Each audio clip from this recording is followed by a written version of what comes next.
Chapter 651. Mengwan was shocked. This time, she stubbornly looked at him. The youth took a step forward and raised his hand, pretending to hit her. Mengwan shrunk her neck, but didn't run back. The youth clenched his hand into a fist, then retracted it, and continued forward. Mengwan followed behind him. She looked at the youth, and didn't know why she wasn't afraid of him at all. Why did those people hit you? There was silence. The youth directly ignored her. You seem to be seriously injured. Do you want to see a doctor? The youth's footsteps quickened, and Mengwan had no choice but to quicken her footsteps. Where are your parents? Do they not care about you? Where are you going now? Aren't you afraid that those people will come looking for you again? Shut up. The youth finally couldn't take it anymore. He turned around and glared at Mengwan. Don't follow me. Mengwan bit her lip and followed behind the youth again as he continued to walk forward. The youth walked very fast. He made up his mind to get rid of Mengwan. Mengwan ran with him. She even thought that it was fortunate that the youth was injured. Otherwise, she wouldn't have been able to catch up. Yes, the youth's leg seemed to be injured, so he couldn't walk fast. He ran for a long time, but when he realized that he couldn't get rid of Mengwan, he finally gave up. He didn't take another detour. Instead, he walked directly into an extremely small alley at the side. Then, he found one of the doors with familiarity and pushed the door open. Mengwan stood at the door for a long time. Seeing that the youth had no intention of closing the door, she followed him in. The house was very small. She could almost see the entire layout at a glance. There was a small living room with a room inside. On the right was the kitchen and the bathroom. There was nothing else. The living room was very small. There was an extremely shabby cloth sofa. The original color could no longer be seen. The coffee table in front of the sofa was also missing a corner. There was an open medicine box on it. The youth took out bandages and medicine from inside and treated his wound. The most serious part of his injury was on his hand, and with just one hand, he couldn't apply good medicine to himself. Looking at the youth's overly clumsy movements, Mengwan went forward and sat down beside him. She took the medicine from his hand. Let me help you, she said. You know how. I won't. Mengwan shook her head honestly. However, I've seen the veterinarian near our house bandage the dog's wound. She felt the young man's face darken in an instant. Startled, she retracted her hand that was holding the medicine. You're cursing me? The youth was not old, but his entire body was filled with a vicious aura. Mengwan had never seen such a person before. She shook her head quickly. The youth didn't say anything else. Mengwan could finally start treating his wounds. She was clumsy. After all, she had never done anything like this before. The youth kept gritting his teeth, as if he was enduring something. After more than half an hour, she finally treated all the wounds on the young man's body. The rest of the youngster's body was covered with superficial wounds. The more serious ones were on his feet and elbows. She finished bandaging the wound, and found that it was very ugly. For a moment, she looked a little ashamed. Fortunately, the young man didn't mind. After the young man's wounds were bandaged, he got up and walked to the kitchen. He looked around as if he was looking for something to eat. However, he found that the kitchen was empty. The young man's expression became more and more unsightly. Mengwan seemed to know what he was thinking. Thinking of the scene of him eating bread in big mouthfuls, she looked at him very quietly. Are you still hungry? Do you want to eat? I'll buy it for you. The young man's sinister gaze fell on her again. Mengwan shrunk her neck. She took out a few bills from her pocket. They were the only ones left after she bought the bus ticket. The young man looked at the money in her hand. This time, he didn't stand on ceremony and took it. Stay here and don't run around. The young man's voice was changing, so his voice was actually a little unpleasant to hear. Coupled with his vicious face, ordinary people might feel afraid. However, Mengwan didn't feel afraid. Strangely, she always believed that the young man wouldn't hurt her. After the young man left, she took a look at the house and tidied it up. Actually, there was nothing to tidy up. This place was too dilapidated and old. There was nothing at all. However, she was the eldest daughter of the family, so she was used to doing these things. Not long after she tidied up, The young man came back with 2 servings of fried rice noodles in his hands. Later, Shi Mengwan found out that the alley extended in all directions. There were many places to go, and there were many places to sell supper. Although this fried rice noodle stall was just a roadside stall, the taste was very good, and it was very cheap. Shi Mengwan had just eaten a piece of bread and a portion of rice noodles. She only ate half of it before she couldn't eat anymore. When she put down her chopsticks, she clearly felt the young man's gaze fall on her, as if he was dissatisfied with her wasting food. Shi Mengwan's appetite wasn't big to begin with. Although she came from a small place, her family had developed well in the past few years, and their family's conditions weren't bad. Speaking of which, she really hadn't suffered much. The young man finished his portion of rice noodles. He silently took the remaining half of Shi Mengwan's portion and finished it as well. Shi Mengwan felt inexplicably embarrassed. The young man didn't seem to notice her situation. After finishing the rice noodles in a few bites, he didn't take a shower and went straight to the bed inside to lie down. Shi Mengwan sat on the small sofa outside, a little at a loss. She wanted to say, "You didn't even brush your teeth and wash your face. Aren't you dirty sleeping like this?" She sat there and waited for a long time. The young man seemed to have really fallen asleep. At this moment, Shi Mengwan stood up and walked to the bathroom with small steps. There was only a cup and a toothbrush there. Shi Mengwan had a slight obsession with cleanliness, so she couldn't do the behavior of using someone else's toothbrush. She could only rinse her mouth with water and wash her face with a handful of water. She cleaned herself up and looked at herself. There were no extra clothes, and she had no money. The remaining dozens of yuan had been given to the young man just now. She felt that she was a little stupid. She should have left a few yuan behind. She didn't know what she was thinking just now. She gave him all the money in a moment of stupor. Now she didn't have a watch, so she couldn't tell the time. Shi Mengwan, who was sleepy, thought about it for a while. In the end, she curled up her feet on the broken sofa. She fell asleep just like that. Someone knocked on the car window and interrupted Shi Mengwan's memories. Shi Mengwan stopped the car. She realized that the traffic police were checking for drunk driving. She took out her driver's license and blew on it cooperatively. The traffic police glanced at John Hausa, who was sitting next to the car seat. Finally, he waved his hand and signaled for Shi Mengwan to leave. Shi Mengwan's car drove away from the intersection and found that John Hausa was actually awake. Neither of them spoke. Shi Mengwan realized that her apartment was not far ahead. She actually brought John Hausa home without realizing it. Shi Mengwan's apartment was very close to her studio. This location wasn't cheap. Fortunately, the studio's income in the past few years had been good. After she made money in the studio, she borrowed some money from Su Qingsang to buy this small apartment. Although Su Qingsang was an illegitimate daughter, the Su family wasn't stingy when it came to money. She had her own apartment a long time ago, and Su Qinghui gave her pocket money every year. When she knew that Shi Mengwan wanted to buy a house, Su Qingsang was quite generous and lent her all her money. Shi Mengwan had been working hard to draw pictures these few years and paid back the money she owed Su Qingsang. She also saved some money, 2 rooms and 1 living room. Although it was small, it had all the necessary facilities. Although it couldn't compare to the Su family's mansion, it was still bought by her own hands. One of the 2 rooms was used as the master bedroom, and the other was used as a study and design room. When she was inspired, she must have a set of drawing tools in front of her. The living room wasn't big, but there was a large balcony.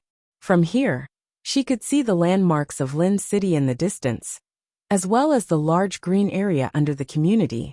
Overall, Shi Mengwan was very satisfied with her own state. She was still young, but she had her own studio, a house and a car. Shi Mengwan entered the door silently. Instead of greeting John Hausa, she went to the living room cabinet and took out the medicine box. John Hausa stood in the living room, as if he was looking at the environment in front of him. Shi Mengwan glanced at him and sat down on the sofa.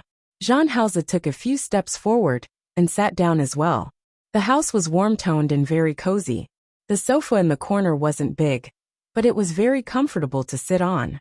Shi Mengwan opened the medicine box glanced at John Hauser, and motioned for him to take out his hand. He was wearing a light-colored shirt today. The blood was stained on the shirt and had already stuck to the flesh. Shi Mengwan's expression didn't look too good. Everything in front of her was developing in a strange direction. For a moment, she thought that the person in front of her was her dear brother.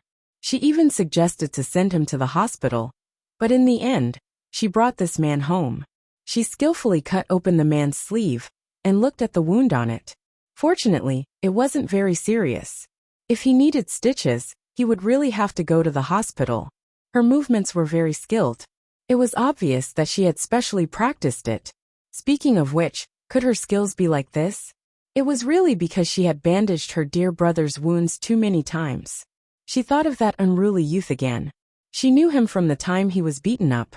After that, he would always fight with others from time to time, and get injured from time to time. From the beginning, she was clumsy, but later on, she skillfully treated all kinds of wounds for him. Realizing that she had associated John Hauser with her dear brother again, Shi Mengwan's expression didn't look too good. They weren't the same person, not the same person. She kept reminding herself to keep herself awake. Her movements were very fast, and the wound on John Hauser's hand was quickly bandaged. She looked at John Hauser's face again.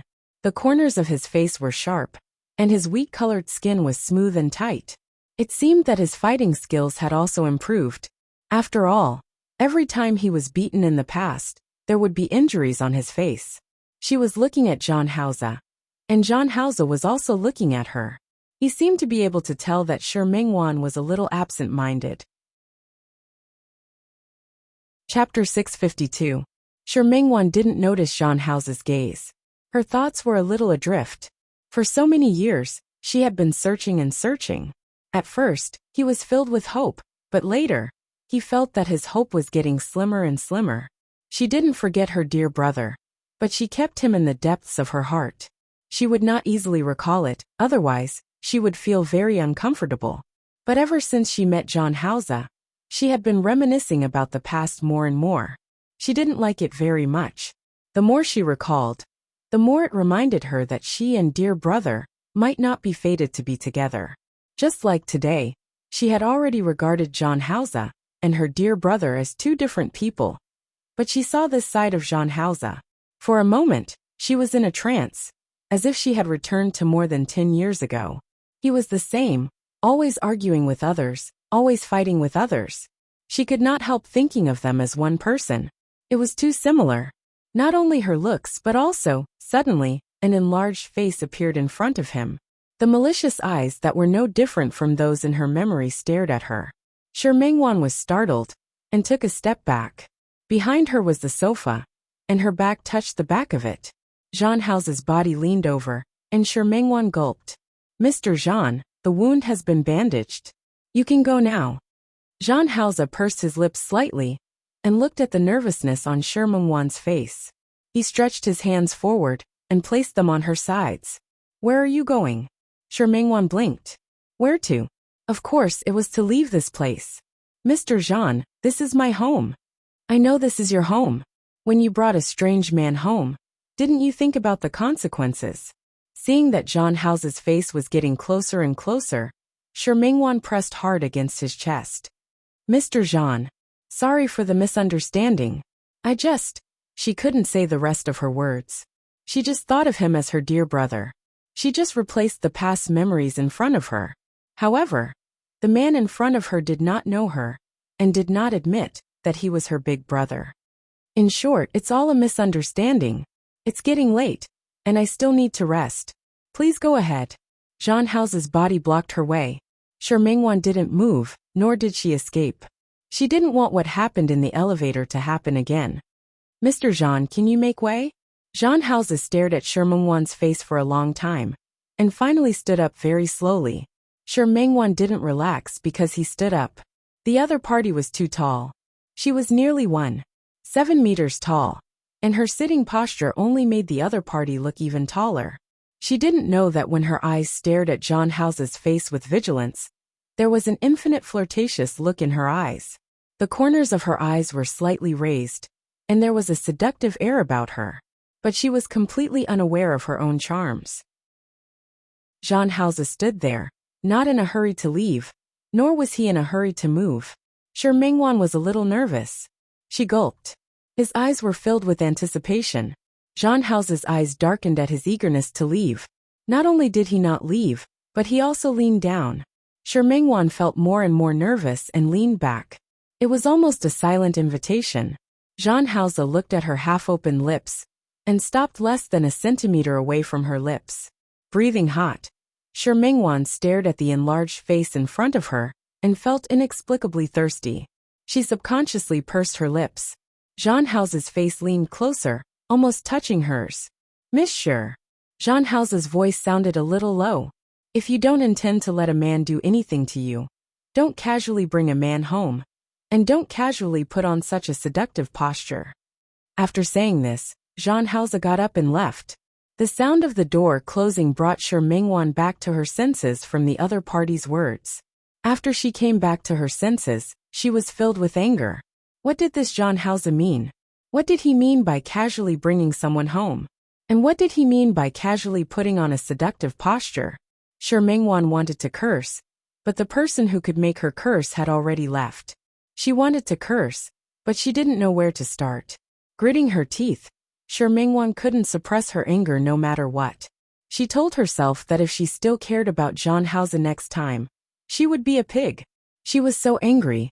When Zhang Haoze entered the door, he found that the lights in the hall were shining. Chen Feifei sat on the sofa, and her expression wasn't particularly good. She kept a straight face until Zhang Haoze entered the door. Chen Feifei's expression finally looked better. She stood up as if she was flying, and quickly pounced in front of Zhang Haoze. Brother, how you're back? Chen Feifei's eyes were a little red. When she walked in front of Zhang Haoze, she had already cleaned up the expression on her face. When he entered the door, he put on his suit jacket, and the wound on his hand was covered up. Chen Feifei didn't notice that when she pounced on him, she touched his wound. Zhang Haoze's brows furrowed imperceptibly. He resisted the urge to pull Chen Feifei's hand away. It's so late. Why aren't you sleeping yet? You still know that it's so late? Chen Feifei pouted. It's so late, and you still haven't come back. Don't you know that I'll be worried? Go to sleep. Zhang Haoze's voice was considered gentle, but he didn't coax her like before. Chen Feifei was a little unhappy. Brother Hao, where did you go? Nowhere. I'm just working overtime at the company. I must tell Dad not to give you so much work. Look at you. You don't even have time to accompany me. Don't mess around. Zhang Haoze's voice was a little serious. Work is work, not play. If you don't want to say it, then I won't say it. Chen Feifei became more and more unhappy. But you're always busy. You used to be willing to accompany me. But recently, you've been spending less and less time with me. Her tone was full of complaints. Zhang Haoze looked at her, and his expression softened. I'll accompany you after I'm done with my work. You said it. Chen Feifei hooked his arm. Don't lie to me. If you stand me up, I'll tell Dad. What are you going to tell me? The sudden voice made the two of them look at the stairs together. Chen Yongchang had come down at some point and looked at the two of them holding hands. Dad. When Chen Feifei saw her father, she quickly let go of her hand and ran towards Chen Yongchang. Why aren't you sleeping yet? My precious daughter isn't sleeping. How can I sleep? Chen Yongchang patted Chen Feifei's hand. What's wrong? You haven't said what you want to tell me yet. Let me tell you, give brother Hao less work. Look, he's so busy that he doesn't have time to accompany me. Really? Chen Yongchang glanced at Zhang Haoze, then looked at Chen Feifei. You're not young anymore. Don't be too willful. Haoze is someone who wants to do great things. How can he accompany you every day? I don't care. I just want brother Hao to accompany me. It was rare for Chen Feifei to be willful. Her tone was full of coquettishness. Chen Yongchang couldn't do anything about this daughter. Good. But it's getting late now. You should go to sleep. Then, Chen Feifei looked at Zhang Haoze, wanting him to send her back to her room. Go to sleep first. I have something to discuss with Haoze. Got it. Chen Feifei pouted, her face full of unhappiness. Dad hates it the most. It's not enough for brother Hao to help you during the day, but at night, You still want to snatch him from me. Feifei. Chen Yongchang called her name. Chen Feifei was unhappy. She stomped her feet and went upstairs. A grown girl really can't be kept at home. Chen Yongchang looked at his daughter, glanced at Zhang Haoze, and walked towards the study. Zhang Haoze followed behind him silently. The study was on the first floor. Chen Yongchang entered the door and gestured for Zhang Haoze to sit down. He didn't sit down, but stood opposite the desk. It's been so many years, but you're still so polite. Chen Yongchang seemed to be lamenting. Zhang Haoze didn't respond, and he didn't need his response. There haven't been many things happening in the company recently. You came back so late today. Is there something wrong? There was a hint of inquiry in Chen Yongchang's eyes. It's nothing big. Zhang Haoze's voice was very indifferent. It's just a small matter. I've already taken care of it. I believe you know what to do. Chen Yongchang didn't continue this topic, but changed the topic. That year, Feifei saved you and brought you back. It's been more than 10 years now. You know how Feifei feels about you. This child has been stubborn since she was young. She has decided on you. And as her father, I can't do anything about it. You're not young anymore. It's time to think about starting a family. Don't you think so? Zhang Haoze was silent and didn't respond. The last time Feifei was hospitalized, you also promised me that you would marry her. Although her body is better now, she still has to be carefully nurtured. To be honest, I don't feel at ease handing her over to someone else. After so many years, I've seen your character. Haoze, I should be able to trust you, right? Zhang Haoze pursed his lips slightly and finally nodded gently. I promised you that I would take care of her. Okay. It's getting late. You should go and rest first. You don't have to go to work tomorrow. Accompany Feifei. Zhang Haoze didn't refute. He nodded slightly and turned to leave. After returning to his room, Zhang Haoze took off his suit jacket. There were still bloodstains on the shirt inside. He took it off and threw it into the trash can. His gaze was a little gloomy as he looked at the bandaged wound. Thinking of Chen Yongchang's words just now, he took out his phone. He pressed a set of numbers from memory. After the call was connected, he only said one sentence. I agree to what you said last time. After hanging up the phone, Zhang Haoze deleted the call record. He made 2 more calls. Each time, he only said a few words and deleted the call record. After putting down the phone, he laid down on the bed. His tightly closed eyes covered up all his emotions. Shi Mingwan hung up the phone, but she still couldn't hide the shock in her heart. She had long known that Su Qingsang was the illegitimate daughter of the Su family.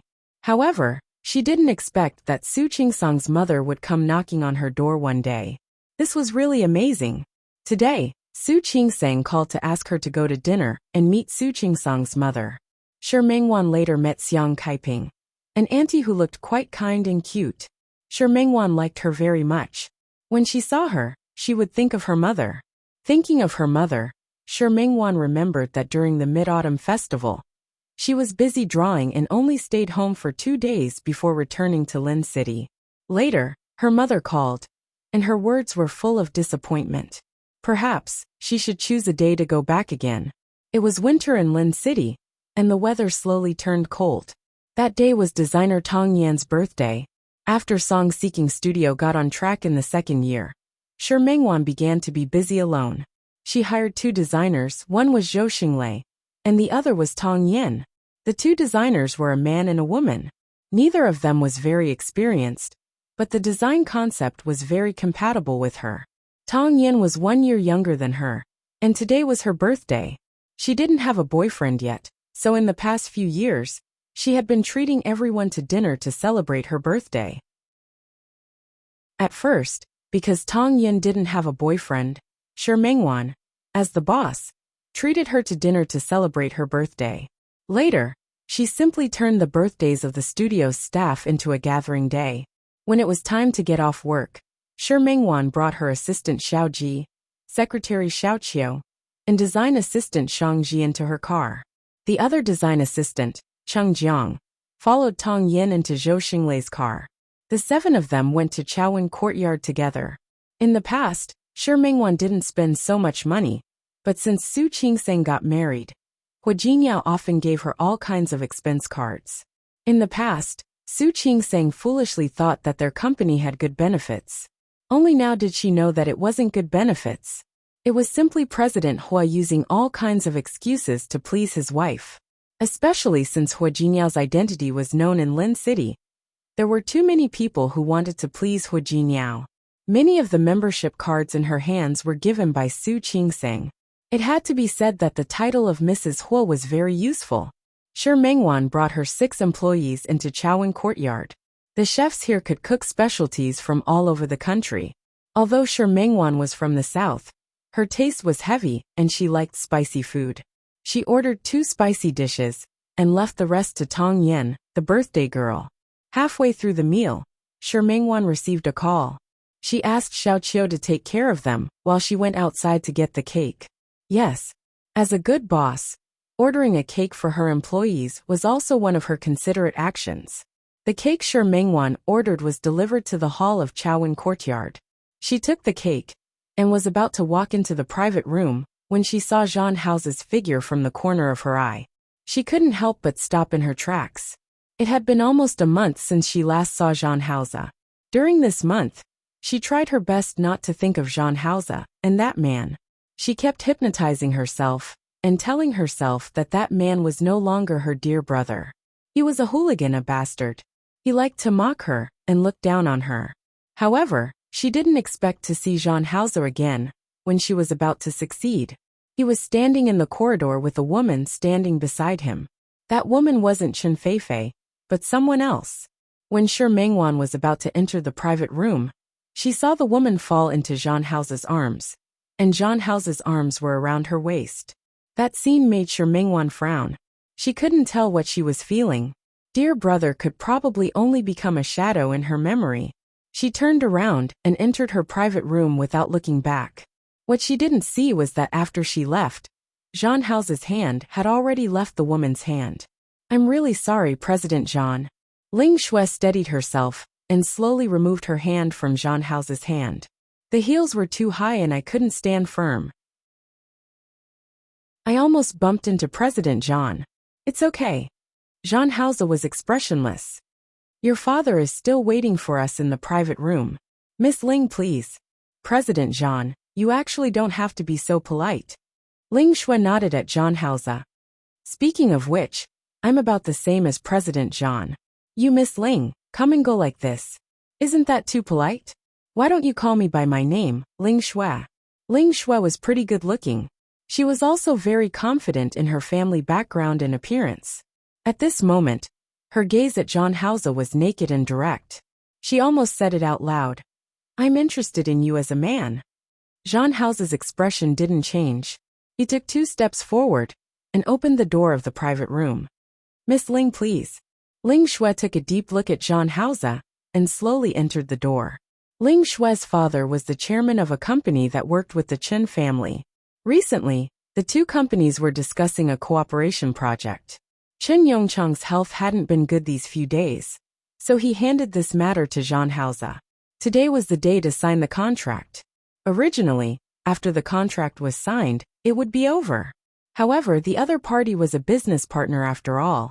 Chen Yongchang asked Zhan Hao to do his part and treat the other party to a meal. The place was set at Chaowen Courtyard. Zhan Hao brought his secretary Lu Xian over, and Chairman Ling brought his daughter Ling Shui. It was inevitable that they would have to drink at the dinner table. Zhan Hao's alcohol tolerance wasn't bad. This was also the reason why Chen Yongchang was at ease to let him come out to socialize. Lu Xian tried to block it, but Zhan Hao still had to drink the wine from Chairman Ling. After 3 rounds of drinking, Chairman Ling looked drunk. Brother Zhan, I really admire you. You're so young, but you're so capable. Brother Yongchang is really lucky to have a talent like you. Chairman Ling, you're too polite. Zhan Hao didn't take such praise seriously. There wasn't much pride on his face. Chairman Ling was also someone who had been in the business world for many years. He really admired Zhan Hao, who didn't show his emotions and strive to be perfect in everything he did. He envied Chen Yongchang's good luck and couldn't help but look at Ling Shui again. Come, Shui. Let me toast Brother Zhan again. Ling Shui picked up her wine glass and toasted Zhan Hao. President Zhan, President Jean, let me toast you. Jean Hausa didn't decline. He picked it up and drank. Ling Shui smiled. She glanced at Chairman Ling. Dad, I've already toasted you. Now it's your turn. Good, good, good. Chairman Ling raised his wine glass. Brother Jean, let me toast you. I wish us a happy cooperation. Happy cooperation. Jean Hausa drank it in one gulp again. Lu Xian wanted to stop him, but he couldn't. Jean Hausa drank a lot. When he was about to leave, Chairman Ling stood up. Brother Jean, I drank a little too much today. I drank a little too much today. Do you mind letting your secretary send me home? I don't mind. Lu Xian didn't drink much today. Jean Hausa called him over so that he could send Chairman Ling and his daughter home after he got drunk. He watched as Chairman Ling left with Lu Xian. Jean Hausa stood up and planned to leave as well. However, the door of the private room was opened again.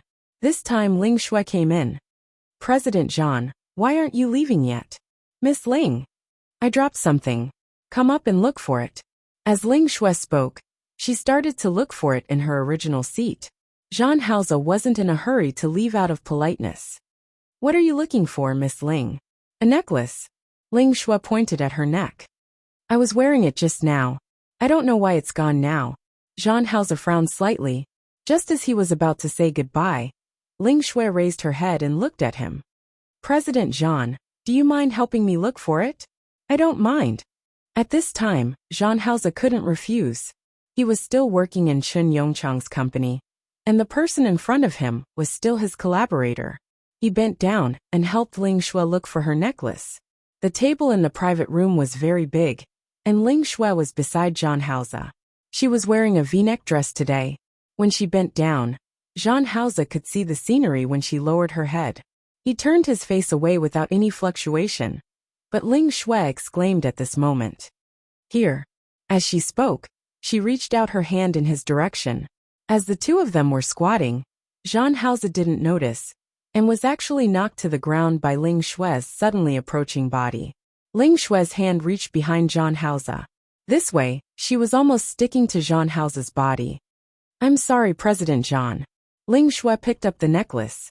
Jean Hausa didn't say anything and waited for her to leave his arms. At this moment, Ling Shui took the opportunity to press on his body and pressed her hands against his chest. President Jean, how should I thank you for helping me find the necklace? You're welcome. Miss Ling, can you get up first? Ling Shui didn't say anything. She lowered her head and was about to kiss Jean Hausa's lips. Jean Hausa avoided her, and Ling Shui's kiss landed on Jean Hausa's face. Jean Hausa frowned. Just as he was about to push Ling Shui away, he suddenly realized that something was wrong with his body. Hot. He felt the heat coming from little Yufu, and the waves of heat surged down. He suddenly looked at Ling Shui, his gaze sharp and cold like a knife. President Jean, you're so handsome. She had seen many handsome men, but she liked people like Jean Hausa. He was abstinent, cold, and looked like he was 1,000 miles away. She liked this kind of man, and she liked this kind of style. She couldn't help but want to have a closer relationship with Jean Hausa. Even if she couldn't marry him, or be with him, it didn't matter. She only needed a one-night marriage. To her, having such a top-notch man was a bargain. Unfortunately, when they were talking about cooperation, no matter how she hinted, Jean Hausa didn't seem to understand. Helpless, she could only think of another way. Today was the day the two families signed the contract. When she knew that Jean Hausa had arranged a meal, she made an appointment with him in Chaowen Courtyard. Chapter 653. She had seen Chen Feifei before. She was a sickly person. She heard that she had heart disease and looked weak. She hated women like that the most. She felt that they were pretentious and fake. She was an ambitious woman, and Ling Shui never hid her ambition. President Jean, I've admired you since the first time I saw you. As she spoke, she reached into Jean Hausa's clothes. Even if only a small part of his wheat-colored chest was exposed, it was enough to make her imagination run wild. Jean Hausa's breathing became heavier. He finally understood that this woman had added something to the wine he had just drunk. President Jean. Ling Shui saw his face turn red. She leaned down, pressed her slender hand on his chest, and unbuttoned one of his buttons. I really admire you. I'm very willing to have a chance to communicate with you further. As she spoke, she had already unbuttoned the second button of his shirt. Zhang Haoze held her hand at this moment. Ling Xue's eyes widened, but Zhang Haoze pushed her away and stood up. His movements were too fast, so fast that Ling Xue didn't have time to stop him. You. She only said one word before she saw Zhang Haoze's face turn red, and he took 2 steps back. He looked down at Ling Xue's face. His breathing was a little heavy, but it couldn't hide the coldness in his eyes. I appreciate Miss Ling's good intentions. I'll remember Miss Ling's appreciation for me. I still have something to do, so I'll leave first. His voice was a little low and a little hoarse.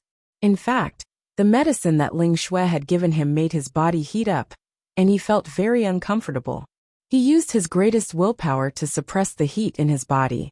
He quickly left the private room. After a short moment of surprise, Ling Xue quickly reacted. She stood up and wanted to chase after Zhang Haoze. However, she realized that Zhang Haoze could no longer be seen in the corridor outside. She stomped her feet in hatred. She knew that if she missed this opportunity today, she wouldn't have it again. She was angry, but there was nothing she could do. Now, she could only wait for the next chance to come again. After Shi Mingwan sent Tong Yan and the others away, she walked in the direction of her car. She didn't drink. She had always followed the habit of not drinking when driving, and not driving when drinking. Tong Yan and the others said that they were going to karaoke, but she wasn't interested. Although he was easy to talk to, he was still the boss. With her around, Tong Yan and the others would probably feel uncomfortable. She might as well promise them that she would pay for the expenses, but she wouldn't be going. After leaving Chaowen Courtyard, Shi Mingwan walked towards her car. It was night time in Chaowen Courtyard, and the parking area was a little dark. Passing through the greenery on both sides, the parking space around the corner was hers. However, his body was suddenly pulled into the bushes. The sudden change gave Shi Mingwan a fright. Her first reaction was to struggle, but as her body moved closer to him, she smelled the familiar scent of mint. The light was dim, but she could see clearly. The person in front of him was Zhang Haoze. His reddened eyes in the dark, his slightly heavy breathing, and his hand that was tightly wrapped around her waist. You! She only had time to say the word, you, before she felt a warm sensation on her lips. What followed was an almost suffocating plunder. He was like a leopard that had bitten its prey. Once it was bitten, it refused to let go. Kiss fierce. Indulgence. It was as if it wanted to swallow her whole. This was Shi Mingwan's first kiss. She had never been kissed like this before. Or perhaps she had. When she was kissed, her consciousness became a little erratic. She remembered that this couldn't be considered her first kiss. Her first kiss was lost when she was 12 years old. The strength on her lips increased again. She felt pain and raised her foot to kick the other party's crotch.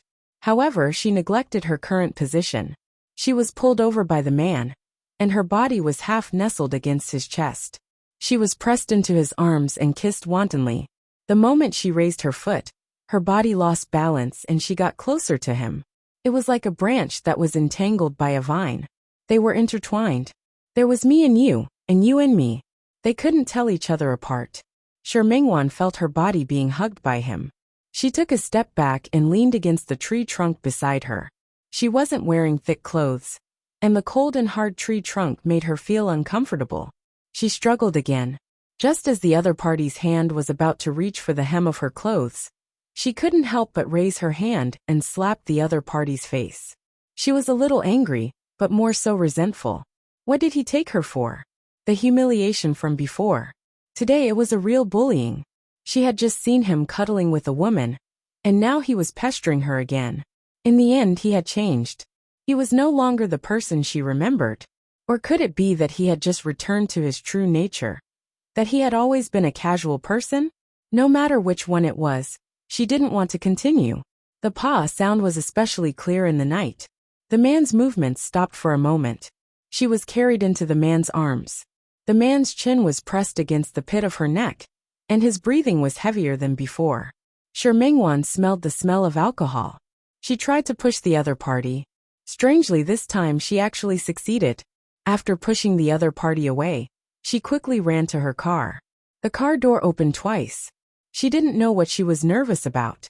When she got into the car, Shi Mingwan realized that someone was sitting in the front passenger seat. Zhang Haoze. His face was abnormally red. His breathing was heavy, and the smell of alcohol was strong. He seemed to be drunk. Shi Mingwan leaned her body towards the car door and stared at Zhang Haoze with a face full of vigilance. Mr. Zhang, drive. Zhang Haoze's voice was low and hoarse. He seemed to have seen Ling Shui come out. He didn't want her to see him in Shi Mingwan's car. President Zhang, I said drive. Shi Mingwan gritted her teeth, stepped on the accelerator for the last time, and quickly left. The moment her car drove away, Ling Shui arrived at the parking lot and looked at Zhang Haoze's car, which was still parked there. Zhang Haoze hadn't left yet? That made sense. He drank alcohol and was drugged. The alcohol had triggered the drug, so it wouldn't be easy to get rid of it. He should still be in the villa. With this thought, Ling Shui went back to look for Zhang Haoze. Shi Mingwan stopped the car halfway. She wanted Zhang Haoze to get lost. She wanted to leave her car, but Zhang Haoze didn't look right. His eyes were tightly shut, and he seemed to be very uncomfortable. Shi Mingwan's brows furrowed tightly. President Zhang? Mr. Zhang. Zhang Haoze seemed to have heard her. He opened his eyes and glanced at her. Where's your house? Tell me the address. I'll send you back. The other party was her dear brother, the person she had always cared about and wanted to find. She didn't want to really leave him on the road. Zhang Haoze didn't answer her question. Instead, he closed his eyes. Mr. Zhang? Zhang Haoze? Shi Mingwan called out a few more times, but she didn't get a response. Helpless, she could only drive the car back to her home. When the car was parked, Shi Mingwan got out of the car first. She originally wanted to just leave Zhang Haoze here. After thinking about it, she went around and opened the car door. Mr. Zhang? Zhang Haoze didn't move. Shi Mingwan gritted her teeth. Mr. Zhang, can you get out of the car by yourself? Zhang Haoze's eyes seemed to move. Shi Mingwan took a deep breath and bent down to look at him. Mr. Zhang, can you hear me? Zhang Haoze finally reacted. He opened his eyes. Shi Mingwan was shocked by his gaze. His eyes seemed to be even redder than before. Are you okay? Zhang Haoze suddenly reached out and placed his hand on her shoulder. She almost went limp, but he got out of the car. Shi Mingwan instinctively supported his body. Most of his weight was on her. He was very heavy, and Shi Mingwan almost couldn't support him. Being so close to him, his body was full of the smell of alcohol, mixed with the faint smell of mint. Shi Mingwan closed the car door and looked up at him. Mr. Zhang, can you stand steadily? Zhang Haoze narrowed his eyes and didn't say anything. However, he almost carried her into the apartment. Shi Mingwan followed him helplessly and brought him upstairs. As soon as they entered, Shi Mingwan threw him on the sofa. During the short journey just now, she was covered in sweat. Zhang Haoze lay on the sofa and didn't move. His face was even redder than before. There was a flash of worry in Shi Mingwan's eyes, but it was only for a moment. Soon, she didn't plan to care about Zhang Haoze anymore. No matter how worried she was, it was useless. He had a fiancée and had forgotten about her. She turned around and went back to her room to change her clothes. She planned to take a shower and sleep. Today's torment was enough. After returning to her room, Shi Mingwan had just found her pajamas and took off her top. The door to the room was suddenly opened, and she was shocked. Before she could turn around, her body was already hugged by Zhang Haoze. In front of her was the bed. Without thinking, he directly pressed her down on the bed. Mr. Zhang. Her lips were blocked. It was the same domineering and predatory kiss as before. This time, she didn't even have a place to escape. Behind her was the bed. In front of her was his strong chest. Shi Mingwan struggled, but she wasn't Zhang Haoze's match at all. Woo. Zhang Haoze, let go of me. But she couldn't make a sound. Other than the sound of clothes rubbing against each other. There was only the sound of cloth rubbing against each other. She was anxious. Zhang Haoze didn't speak in the car just now, because he had been suppressing the drug in his body.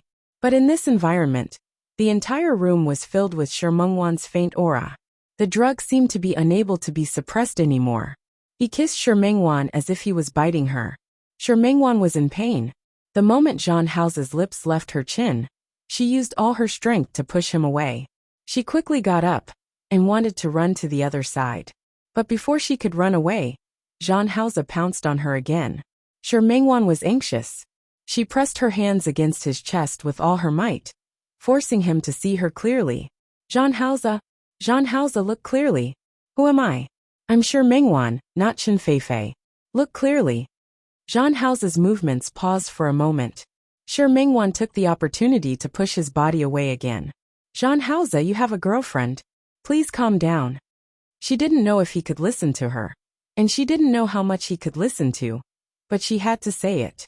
Zhang Hao's body froze there, and he kept panting heavily. His eyes were red, and he seemed to be trying his best to control himself. Shi Mengwan saw that his hands were tightly clenched into fists, and his body looked very stiff. A trace of unconcealable worry flashed across her eyes. Zhang Hao glanced at her and didn't say anything. He stood up as if he was about to leave. However, his footsteps staggered at this moment, and he was about to fall. Shi Mengwan went forward to support him without thinking. Zhang Hao? Was he okay? Shi Mengwan finally realized that something was wrong with Zhang Hao. Not only was he drunk, but his skin was also boiling hot. Even through a layer of shirt, she could feel the heat of his skin. You're sick? Zhang Hao stared at Shi Mengwan's red lips that were open and closed, and pushed her away forcefully. Zhang Hao. Shi Mengwan took 2 steps back. Thinking of Zhang Hao's actions just now, she seemed to understand something. Do you want to wash your face? She went forward to support Zhang Hao. This time he didn't push her away. He hugged her tightly and kept rubbing against her body. Shi Mengwan half supported and half dragged him towards the bathroom. Her house wasn't big. She was also a person who didn't care about anything when she was busy. There was only a shower in the bathroom, but no bathtub. She helped Zhang Hao stand under the shower. Do you want to take a cold shower? She read the book as if it would be better this way, although she didn't know if it was true. As she spoke, Zhang Hao had already turned on the water. Shi Mengwan was caught off guard and was drenched. She had always cherished her body. She never took a cold shower or drank cold water. Suddenly being drenched like this, she couldn't stay any longer. She let go of Zhang Hao and quickly left. The sound of water behind her continued, but she didn't want to care anymore. When she returned to her room, she took her pajamas and hurried to another guest bathroom to take a shower. At this time, she had to be glad that she didn't connect the guest bathroom to the main bathroom and turn it into a big bathroom. Okay. When she came out, she found that the sound of water in the bathroom was still there. She frowned slightly. She wanted to go in and take a look, but she was afraid that Zhang Hao's symptoms were still there. After thinking about it, she decided not to care anymore. But this was her room, and the sound of water coming from the bathroom made it impossible for her to fall asleep. She turned around and went to the study. When she sat down, she realized that she wasn't in the mood to draw. She thought of her first kiss. When she was 12 years old, she lost her first kiss. At that time, she had been living with her dear brother for almost half a year. Dear brother was very good to her and took care of her. But he often had a cold face. No, he seemed to have a cold face to everyone. Even if he cared about her, he often said it with a cold face. That time, not long after the Spring Festival, it was the Lantern Festival. Southerners had to eat glutinous rice balls during the Lantern Festival. She used to live in the countryside, so these habits were well preserved. On the day before the Lantern Festival, she casually said that tomorrow was the Lantern Festival, and she wanted to eat glutinous rice balls. The next day, dear brother really brought glutinous rice balls back. She was overjoyed, but that glutinous rice ball was so small. Is this glutinous rice ball? Why is it so small? She looked at the 2 bowls of glutinous rice balls, and then at dear brother. Dear brother nodded heavily, and told her that this was glutinous rice ball. It was fine if she ate it, but it was fine if she didn't. Each place had its own customs. Shi Mengwan thought that perhaps in Lin City, glutinous rice balls were so small. She didn't know that dear brother didn't buy any glutinous rice balls at all, but fermented rice balls. How old was she at that time? She was 12 years old. The little bit of alcohol in it was enough to make her drunk. Moreover, the one that dear brother bought had a strong smell of alcohol. However, the two children didn't notice it at that time. Dear brother, you're so good-looking. He was the best-looking person she had ever seen. Dear brother also ate that, and his face was a little red. The youth had never drunk alcohol before, and the alcohol in it was enough to make him a little drunk. He looked at the girl in front of him. The 12-year-old girl had already begun to develop. In half a year, her body had grown a little taller. Her figure was slender, and her facial features were beautiful, especially those eyes, which seemed to be able to speak. The youth suddenly felt a little hot. After the first month, he was already 16 years old. He was a big boy. You're very beautiful too. The voice of the youth, who was approaching the end of his voice change period, wasn't as unpleasant to hear as it was at the beginning. Sure Mengwan blinked and looked at dear brother. No, you're even better looking. As she spoke, she sat beside the youth. Her small hand gently caressed the youth's facial features. Dear brother, your eyebrows are beautiful. Your nose is beautiful. Your eyes are beautiful. And your face is beautiful. And then, her hand landed on his lips. She blinked, and her voice was a little drunk. Your mouth is also beautiful. The youth felt even hotter than before. The girl in front of him had bright eyes, white teeth and skin like porcelain. He caught her hand and turned it to stroke her face. Wanwan is also beautiful.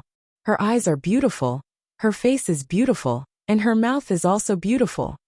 He was imitating her words. Sure Mengwan blinked and suddenly smiled. You miss my nose. Is my nose not beautiful?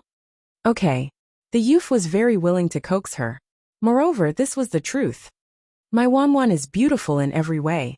Sure Mengwan smiled. Her smile made the small and shabby room seem to have suddenly become bright. The youth looked at Sure Mengwan's bright red lips in front of him. He couldn't help but lean over and gently kiss her lips. Their eyes met. The youth looked at the girl's clear eyes, and the girl looked at the youth's raised eyebrows. The youth suddenly realized what he had done and quickly retreated.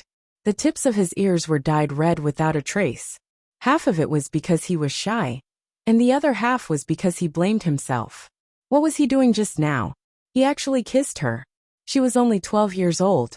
Even after the new year, she would only be 13 years old. The girl didn't realize that she had been taken advantage of. She leaned over and held the youth's face. Dear brother, your mouth is so sweet. He had just eaten the wine-fermented meatballs, so his lips naturally had the taste of the wine-fermented meatballs. She wanted to eat it again, so she leaned over and took the initiative to press her lips against the youth's. It was a young and clumsy kiss. It was both the youth and the girl's first time. After the kiss, the girl felt satisfied. Under the influence of alcohol, she went back to her room and fell into a deep sleep. She didn't know that because of her kiss, the youth had an extremely shameful and absurd dream at night. She also didn't know that the youth, who had always been lazy, woke up early the next morning and hurriedly washed his clothes. He even changed the bedsheets. Sure Mengwan only knew that when she woke up the next day, she still remembered the kiss from yesterday. She blushed a little, but she felt happy. That person was her dear brother. From that moment on, a seed was planted in the girl's extremely secretive thoughts. She liked her dear brother, so she naturally didn't hate this kiss. But from the next day, her dear brother started to avoid her. He would avoid her sight, avoid her contact, and Sure Mengwan thought that her dear brother hated her and felt that she was frivolous. Yes, which good girl would run away from home at the age of 12 or 13? What kind of good girl would live with a half-grown boy? And which good girl would take the initiative to kiss a boy? All the education she had received since she was young told her that these things were wrong and wrong. She blamed herself, felt guilty, and felt ashamed. She felt that she had done something wrong. She shouldn't have taken the initiative to kiss her dear brother. Her dear brother probably hated her too. For those few days, she was extremely sad. In the end, she couldn't help but wake up early one day when the youth was about to go out and block the youth's path. Bang! She seemed to hear something coming from the bathroom next door. Shi Mengwan's thoughts were pulled back by that sound. She hurriedly got up and returned to her room. She hesitated for a moment. Listening to the sound of water inside, she resolutely went in. The showerhead had fallen off at some point. Jean Hauser sat on the ground. His clothes were messy, and all of them had been torn off by him. His body was abnormally red. His breathing was so heavy that she could easily hear it. She could even see Jean Hauser's tent that was set up high. He seemed to be very uncomfortable. He was constantly fighting with himself, but he didn't seem to succeed. The scene in front of her was really too special. Shi Mengwan's face was a little red, but she was more worried.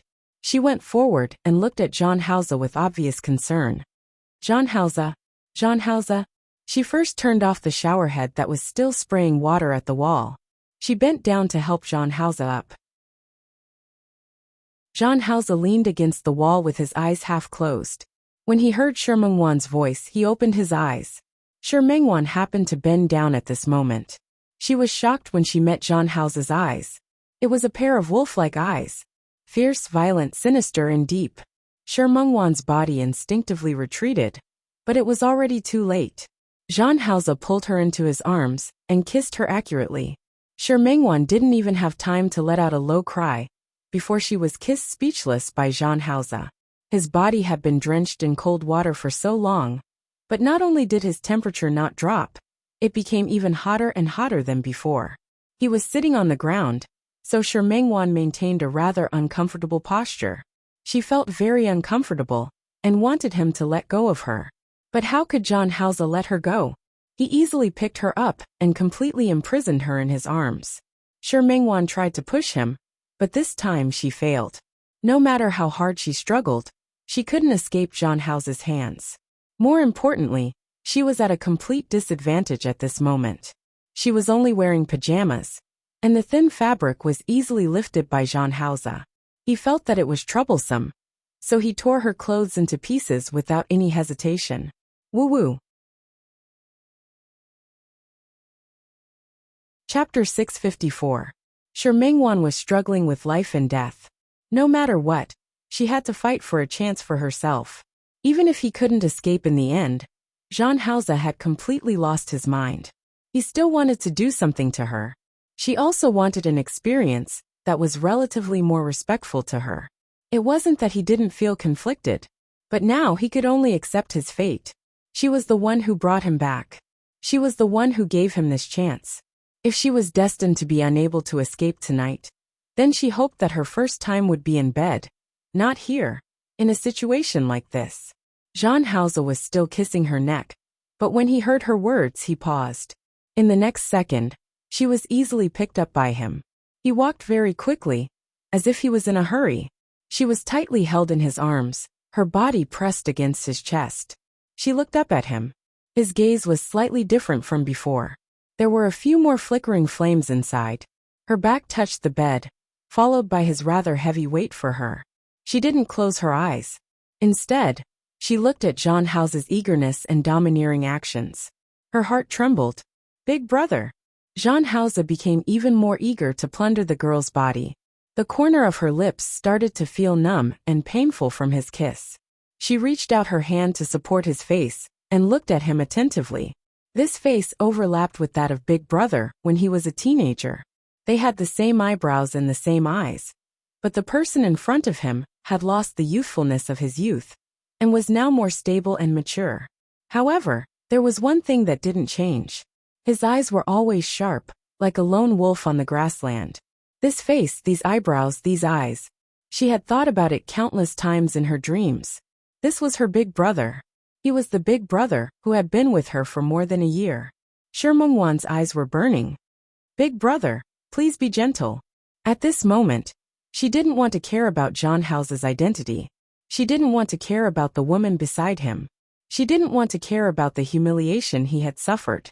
The face in front of her overlapped with that of her big brother from back then. Jean Hauser was Big Brother, and Big Brother was Jean Hauser.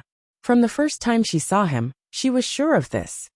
Big brother, Wan, please be gentler. She spoke very softly. She couldn't even guarantee that the other party would listen, but she had to say it. This was her first time. And the man on top of her was the big brother that she had been longing for so long. She had never wanted to be with another man in her life. If she was destined to have a man, she wanted her first time to be with her big brother. His lips were sealed once more, but this time, it was less urgent than before. There was a hint of gentleness in his tone. The man was trying his best to control himself. Ling Xue's move was extremely ruthless. There was no way he could resist the effects of alcohol and drugs. Perhaps there was a trace of clarity, but that trace of clarity disappeared when Shi Mengwan called him dear brother. The woman's eyes were like silk, and her body was soft. Her eyes were filled with gentleness. The flames that he had been restraining and suppressing, just now were now completely ignited. Everything that happened after that was out of their control. Shi Mengwan's reality and memories were mixed together. Zhan Haoze and her dear brother had become one person. It was as if she had returned to the time when she was 12 years old. That arrogant and cold youth, but he treated her differently. Their skin was close, and their breaths were in harmony. She was like a cloud floating up, down, and up with the wind. She floated beyond the clouds of the ninth heaven, unable to find a place to return to. However, she was also like a ship that had been floating on the sea. Now, she had found a place to return to. Dear brother. Dear brother. The moment she experienced the pain, she almost wanted to cry. She hugged him tightly, and felt what he gave her. The man's breathing became even heavier. She was broken into pieces, and was no longer complete. However, he filled her up and finally returned to being complete. Back and forth it kept repeating. This night was exceptionally long. Shi Mengwan didn't sleep for long. She was a person who couldn't sleep easily when she had something on her mind. At dawn she opened her eyes. Looking at the sky that was about to brighten, she turned over. Her body was extremely uncomfortable. It was as if her entire body had been disassembled. She followed the hand that was tightly wrapped around her waist, and raised her eyes to look at the owner of the hand. Zhan Haoze had fallen asleep. His eyes were tightly closed. It seemed to be because of the intense exercise, but it also seemed to be because of the alcohol last night. His breathing was steady and long, and his chest rose and fell slightly. His face was no longer as red as it was yesterday. When he fell asleep, he didn't have the sinister aura that he had when he was awake. He looked completely harmless. She wanted to raise her hand and touch his face. Just such a simple action made her feel difficult. She wanted to sleep, but she couldn't. She felt tired when she got up. Seeing that the sky outside was getting brighter, Shi Mengwan finally decided to continue sleeping for a while. She turned around. Zhan Haoze's hand was still wrapped around her waist. Because of her movements, the blanket slid to her waist. Because of this, Shi Mengwan also saw a scar on his left arm. That scar looked like it had been a long time ago, and the color was already very faint. His skin color was slightly pale. Therefore, this scar looked especially obvious. Yesterday, Shi Mengwan didn't have time to think, nor did she have time to seriously look at Zhan Haoze's body. The sky was getting brighter, and the scar was getting clearer and clearer. It was about 5 centimeters long. Shi Mengwan raised her hand and gently caressed the spot. Her eyes suddenly felt a little sore. She had always believed that Zhan Haoze was her dear brother. Now this injury had completely confirmed her guess. Dear brother. When Shi Mengwan woke up in the morning, the young man was still sleeping. He had fought yesterday and suffered some injuries. Although they were all superficial wounds, his age also consumed a lot of vitality. Looking at the young man lying motionless on the bed, Shi Mengwan thought about the dozens of yuan she had given him yesterday. That money wasn't much, but it was better than nothing. She regretted coming out for a day. She just wanted to go back to her home now. But there was a problem now. Without money, how was she going to go home? Shi Mengwan was already 12 years old. She thought about it, and decided to go straight to the police station, and find a police officer to send her home. Before she left, she was a little hesitant. Should she tell Zhan Haoze? However, she wasn't familiar with him. It was just that she stayed here for a day yesterday. She said that she was borrowing him, but she even gave him money. Shi Mengwan didn't feel guilty at all when she thought about it. She took a look at the small house, and finally left. Shi Mengwan had a good idea. She just needed to find the nearest police station. However, after she came out of the young man's house, she found that she was lost. The bungalows in this area were almost the same, and the alleys were connected in all directions. Every door looked almost the same to her. Mengwan went around for a long time, but not only did she not get out, she even got lost. Just as Mengwan was about to find a public phone to stop and call the police, a voice suddenly rang out. She actually met the two people who had been following her yesterday. Two hooligans stood in front of Mengwan. One was wearing a flowery shirt, and the other was wearing a black shirt. The man in the black shirt took a step forward and glanced at Mengwan's face. Yo, isn't this the little beauty from yesterday? The two of them had their eyes on Mengwan yesterday. Such a young girl with good looks looked like she was alone, and didn't have any family by her side. If they sold her, they would make a lot of money. Little beauty, since we met, it's fate. Come with your brothers. Mengwan panicked when she saw these two people. She was lucky to escape yesterday, but it didn't mean that she would be so lucky today. Looking left and right, she ran back like she was flying. The two hooligans looked at each other and quickly followed behind her. Mengwan wasn't familiar with this area, and she was being chased in a hurry. In her panic, she actually ran into a dead end. Little beauty, you can't run anymore, right? The man in the black shirt looked at Mengwan, and the smile on his face became more and more vulgar. Don't run anymore. Follow your brother. Get lost. Mengwan was anxious. She looked at the two people, then looked at the dead end in front of her, and fell into great despair. Seeing that the two hooligans were about to approach, she looked around in panic. Finally, she picked up a stone on the ground and held it in her hand, looking like she wanted to fight the two hooligans to the death. Little girl, you have character. Your brother likes you. The man in the flowery shirt glanced at the man in the black shirt, and the two of them moved forward together. Mengwan waved the stone in her hand randomly. However, before she could hit the two of them, her hand was already grabbed by the two hooligans. Little beauty, let's go. Help! Help! Mengwan cried out. Seeing this, the man in the flowery shirt covered Mengwan's mouth. Woo-woo! Mengwan was anxious. Regret once again occupied her heart. She shouldn't have run away from home. The two hooligans dragged her out, and were about to run out when the figure of a youth suddenly appeared in front of them. When Mengwan saw the person, her eyes widened. It was him. That dear brother? The youth stood at the entrance of the alley. His gaze swept across the two hooligans. Then he looked at Mengwan. His eyes seemed to be filled with displeasure. Brat, don't be a busybody. The man in the flowery shirt glared at the youth, and was quite rude.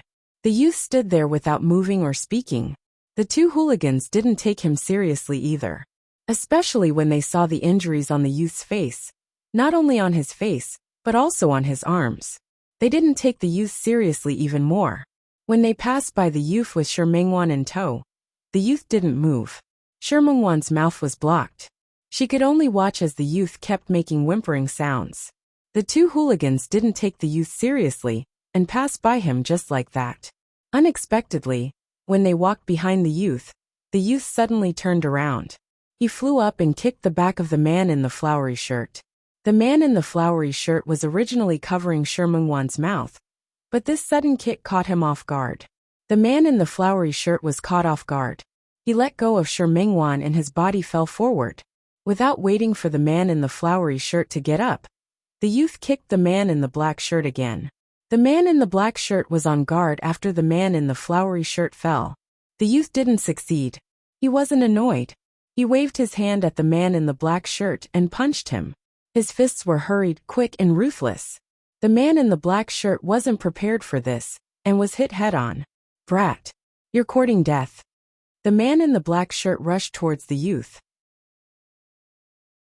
At the same time, the youth pulled Mengwan away, and faced the two hooligans. Mengwan didn't know the youth's name. She watched the youth fight one against two, and thought of the scene, where he was surrounded and beaten up by a group of people yesterday. Be careful. After she shouted, she remembered that she didn't seem to know the youth's name. Seeing that the man in the flowery shirt also stood up and rushed towards the youth, she panicked. Dear brother, be careful. The word dear brother made the youth look at her.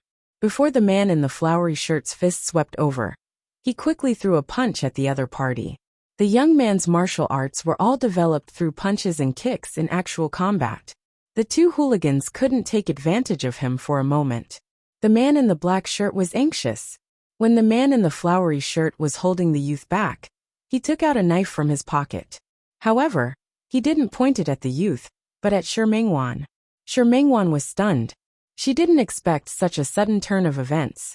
Before she could react, the youth saw the man in the black shirt's actions and pounced in Shi Mengwan's direction. He hugged her tightly and tried to dodge the knife from the man in the black shirt. However, his arm was still stabbed by the man in the black shirt. Blood gushed out. The bright red blood stimulated the youth. There was still a knife in his arm, but it was as if he didn't care about his life. He pulled out the knife and rushed towards the two hooligans.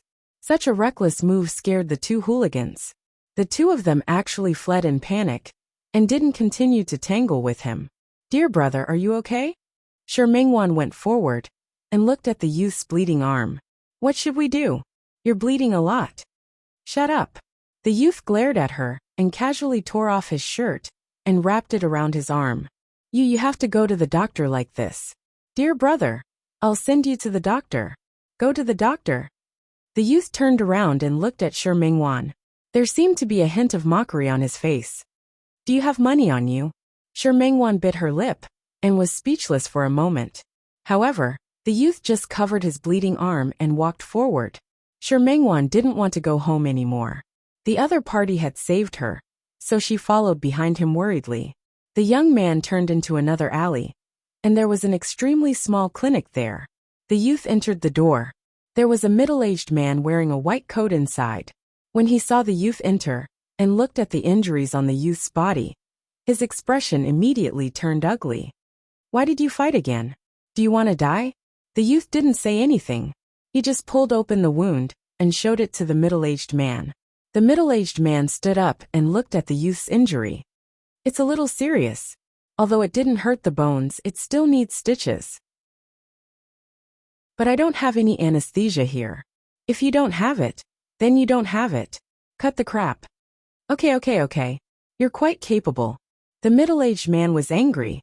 After the youth sat down, he didn't give him any anesthesia and directly treated the youth's wound.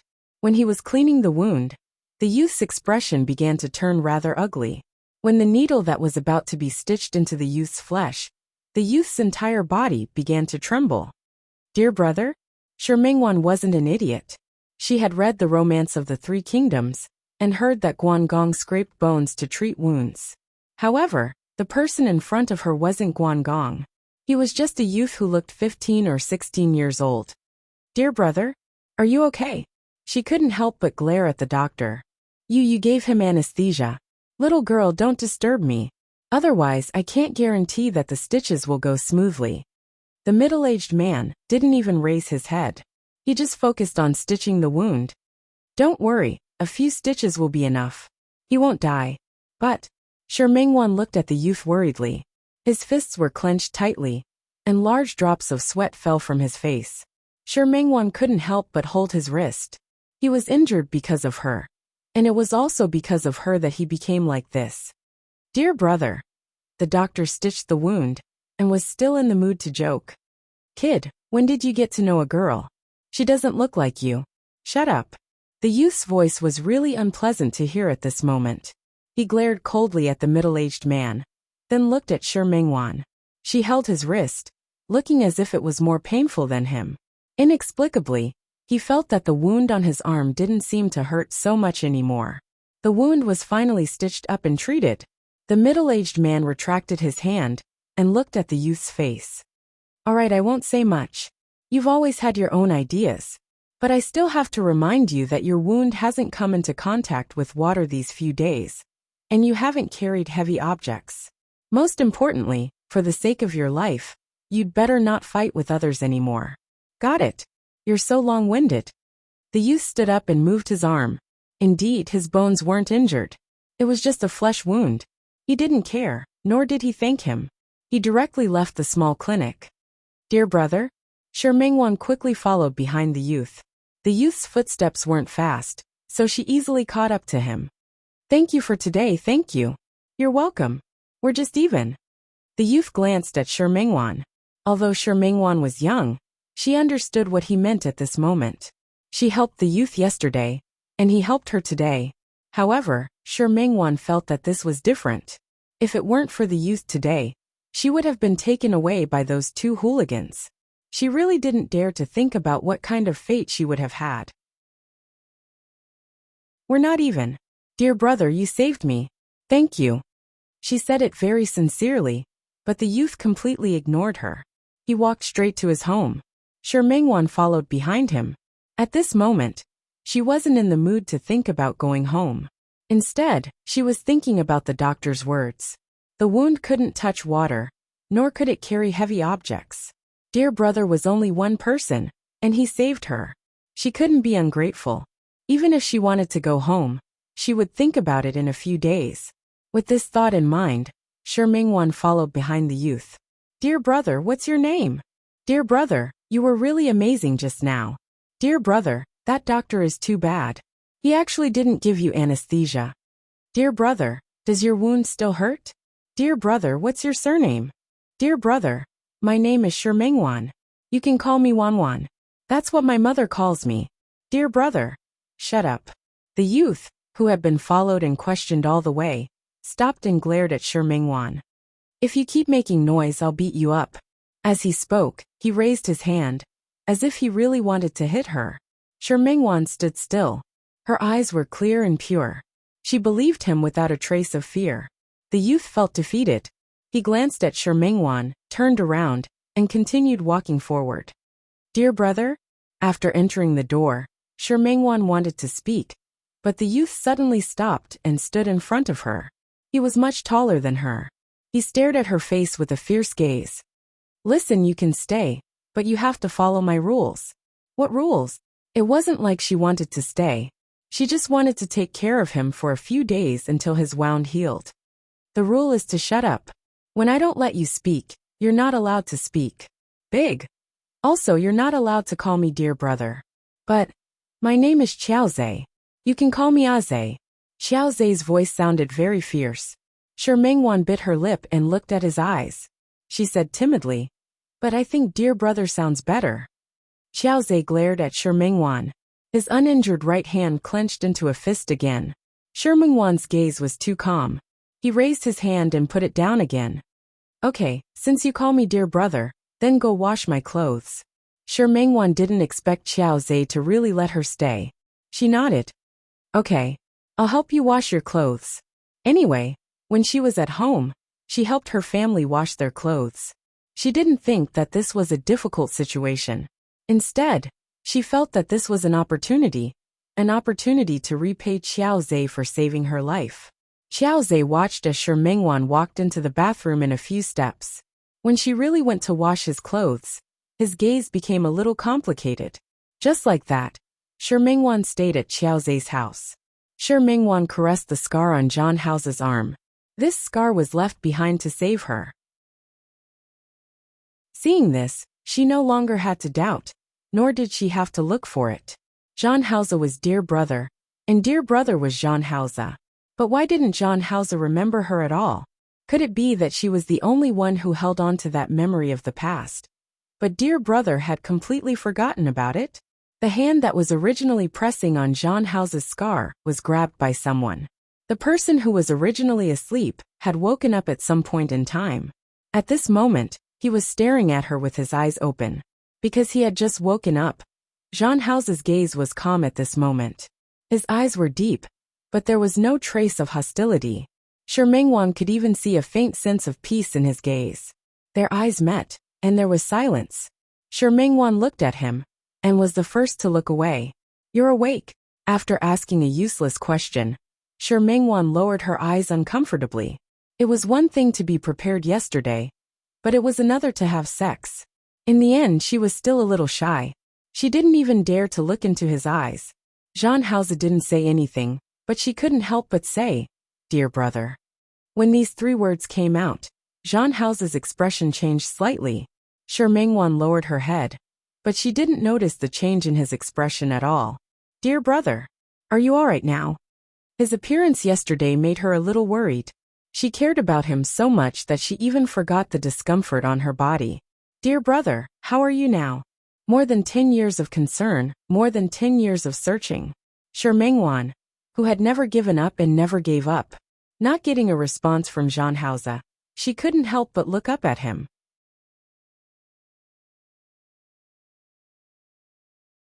Chapter 655. Being stared at like this, Mengwan's exposed shoulder skin was inexplicably stained with a layer of coldness. She shrank her shoulders and looked at Zhang Haoze with uncertainty. Big brother.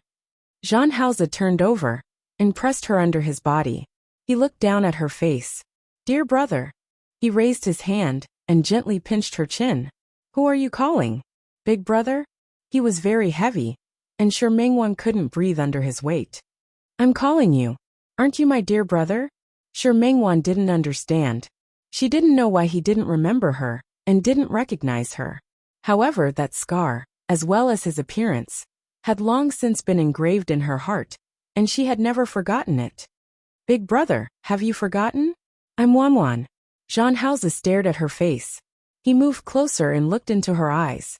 He exerted a little force in his hand. So you thought I was someone else's substitute yesterday? What substitute? Mengwan was stunned for a moment and couldn't come back to her senses for a moment. After realizing what Zhang Haoze meant, she shook her head quickly. No, big brother, I didn't. I didn't think of you as someone else.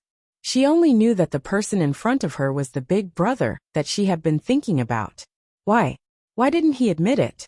He clearly was, yet he refused to admit it. He had forgotten her. He had forgotten everything that had ever existed between them. He felt hurt and a little anxious. They were already like this. She wanted to refresh his memory, to make him remember that they used to be. Big brother. Look at me. I'm Mengwan. You're Wanwan. He pinched his lower jaw. Zhang Haoze looked at her face, and his voice was as cold as the ice in December. So, you like to play this kind of game? This isn't a game. I'm not treating you like someone else. He was the big brother, not someone else. You didn't treat me as someone else? Zhang Haoze sneered. Did she think he would believe her? Then who is the big brother you're calling? It's you. Mengwan looked at him with a firm gaze. The dear brother I'm calling is you. You are my big brother. TCH. She felt pain on her lips. He had bitten her. Mengwan blinked at him. Dear brother. She couldn't speak the rest of her voice, because Zhang Haoze had already kissed her lips. I'm not your big brother. Don't call me that. Big. Mengwan's big word was swallowed up again. This time, Zhang Haoze bit harder than before. I'll say it again, don't call me dear brother. Mengwan bit her lip and looked at Zhang Haoze. Her expression changed from anticipation to disappointment, from determination to confusion. For a moment, she even suspected that she was wrong. Zhang Haoze's arm was on her side, and the scar was clear. Mengwan didn't know why he didn't recognize her, nor did she know why he forgot. However, she had indeed developed a lot of negative emotions because of his forgetfulness. He was naked and she could feel the heat of his skin. That kind of temperature made her lose her mind again. Big brother. Zhang Haoze didn't stand on ceremony with her this time. The devouring tongue and lips robbed her of her breath. His big hand reached under the blanket. Soon, Mengwan couldn't call him dear brother anymore. The effects of alcohol and drugs, and Mengwan treating him as another man, made him angry. He robbed her of everything without any hesitation. In the end, Mengwan could only let out broken words. Under his attack, she was utterly defeated. Chen Feifei threw the cup in her hand on the ground, her face full of anger. She glared at the maid in front of her with a gloomy look in her eyes. What do you mean? What do you mean, brother? How didn't come back yesterday? You better explain yourself clearly. The maid shivered. Chen Feifei's temper was completely unleashed on them. Miss, young Master Zhang really didn't come back yesterday. There was no one in his room. Of course, Chen Feifei knew that there was no one in Zhang Haoze's room. But she didn't give up. She only thought that Zhang Haoze had gone out early. Zhang Haoze had the habit of morning exercise. He had to get up every morning and take a step. She thought that he had gone for a run.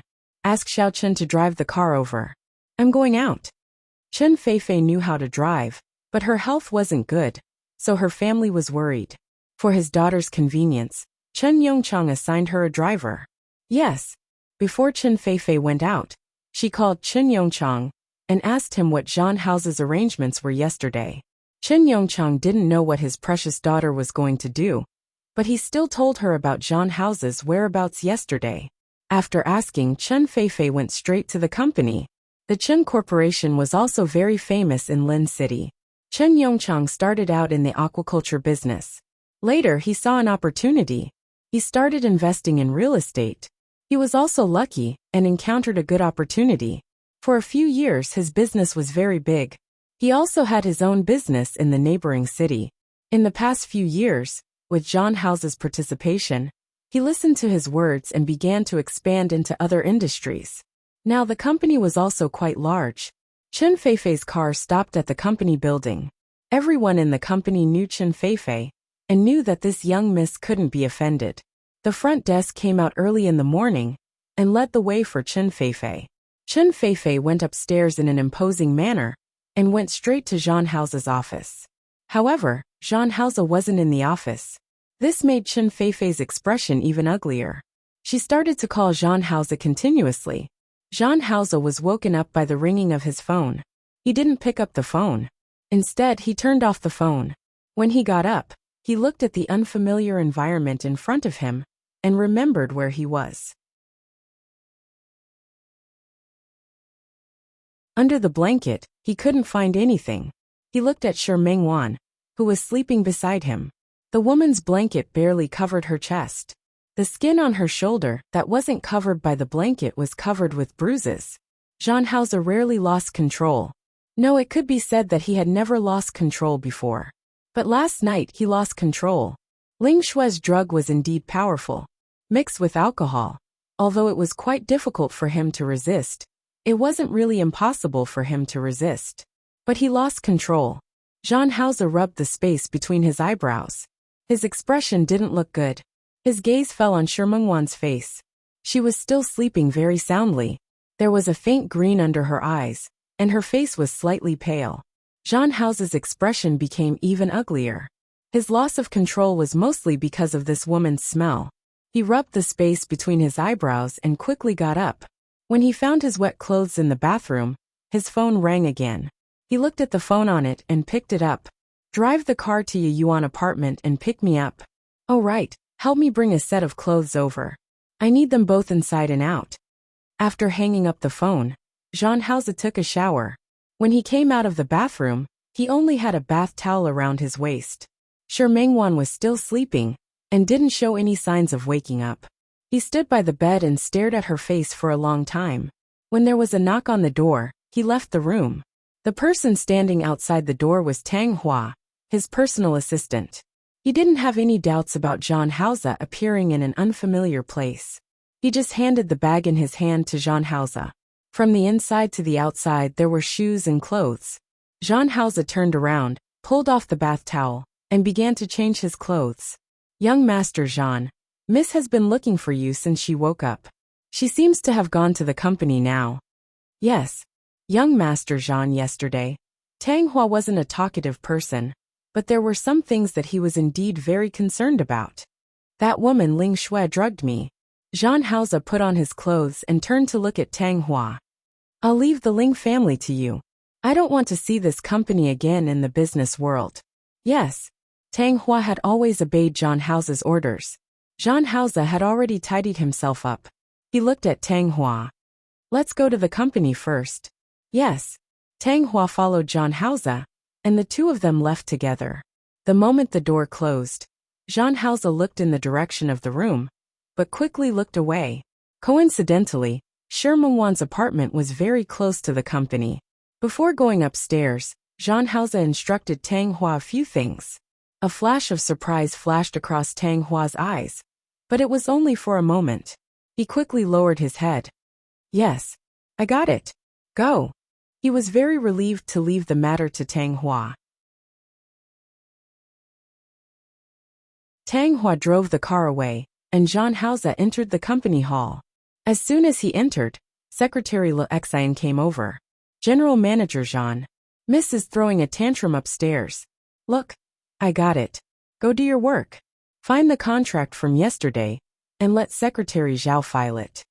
When Zhang Haoze entered the door, Chen Feifei was sitting behind his desk sulking.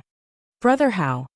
When she saw Zhang Haoze, even though Chen Feifei tried her best to control it, she still couldn't hide the anger on her face. Yes. Why are you here at the company? Brother Hao. His calm appearance made Chen Feifei even angrier. However, the angrier she was, the more aggrieved she looked. Brother Hao, where did you go yesterday? Why didn't you go home? She spoke with extreme resentment. Even though she was already furious, she didn't want her sweetheart to see her bad side. In fact, when Zhang Haoze was in university, he made a sum of money by speculating in stocks and futures. Then, he bought a house near the university town. For a period of time, he used the excuse that he was busy with his studies and company matters. He didn't want to travel back and forth, and lived in his apartment. However, Chen Feifei refused. She said that if Zhang Haoze wanted to live in the apartment, she would follow him. Later, Chen Yongcheng had no choice but to buy the apartment opposite Zhang Haoze. However, Chen Feifei's health wasn't good, so she couldn't be alone. No matter how big the apartment was, it wasn't as comfortable as home. Chen Yongcheng loved his daughter. He had no choice but to beg Zhang Haoze to agree to move back home. In the end, Zhang Haoze took a step back, but asked to wait until he graduated from university. This request wasn't too much. Chen Yongcheng had no choice but to agree. After Zhang Haoze graduated from university, he entered Chen Yongcheng's company. He moved back to the Chen family. He would occasionally go to the apartment for 2 days. But every time, it would make Chen Feifei unhappy. I was too busy last night, so I slept in the apartment.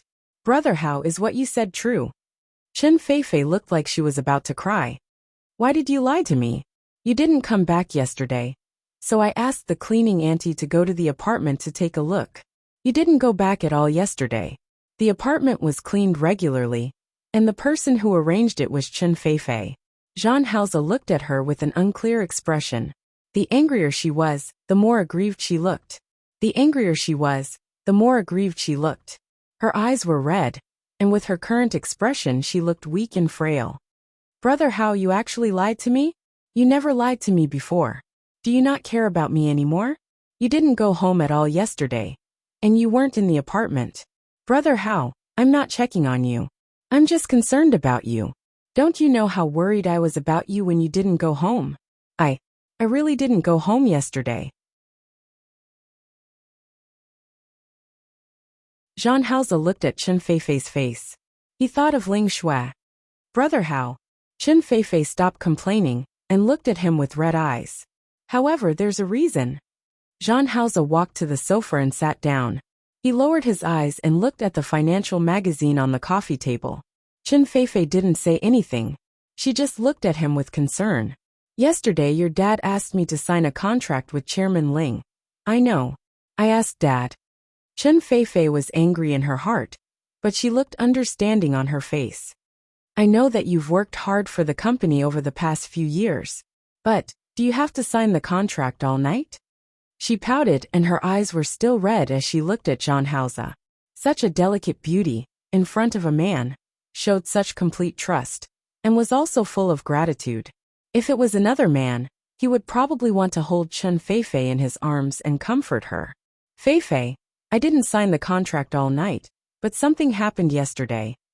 Zhang Haoze raised his head and looked at Chen Feifei with a complicated expression. Something happened yesterday. What happened? Can you tell me? Chairman Ling's daughter Ling Shui was also there yesterday. She's very interested in me. What did you say? Chen Feifei stood up and looked at Zhang Haoze.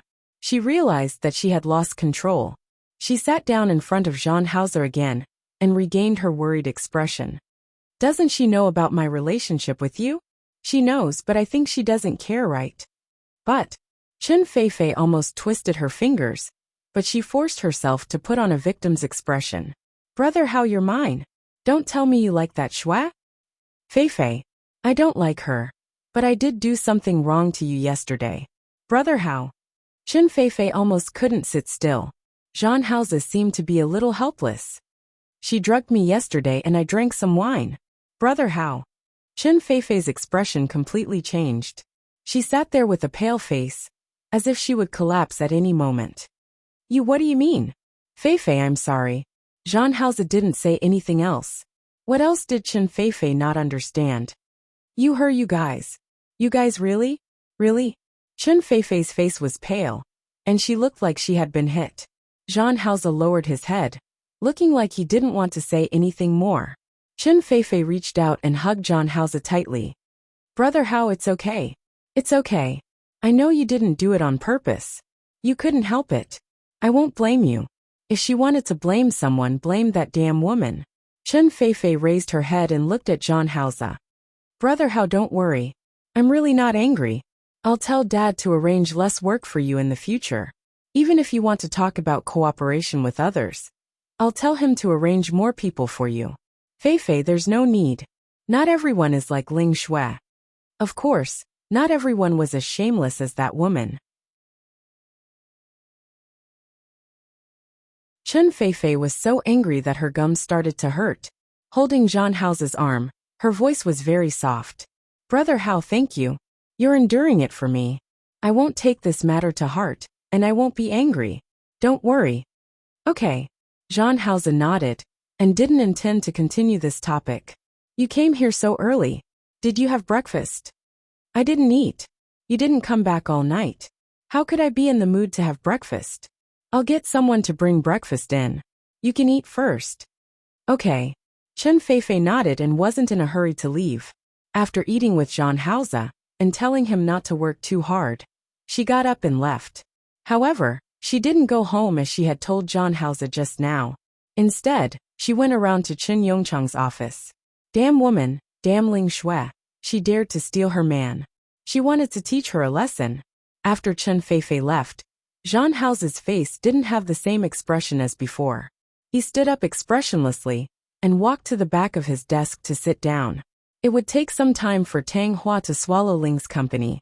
Before that, he would leave a small role like Ling Shui to Chen Feifei. After all, he was very clear about Chen Feifei's combat strength after all these years.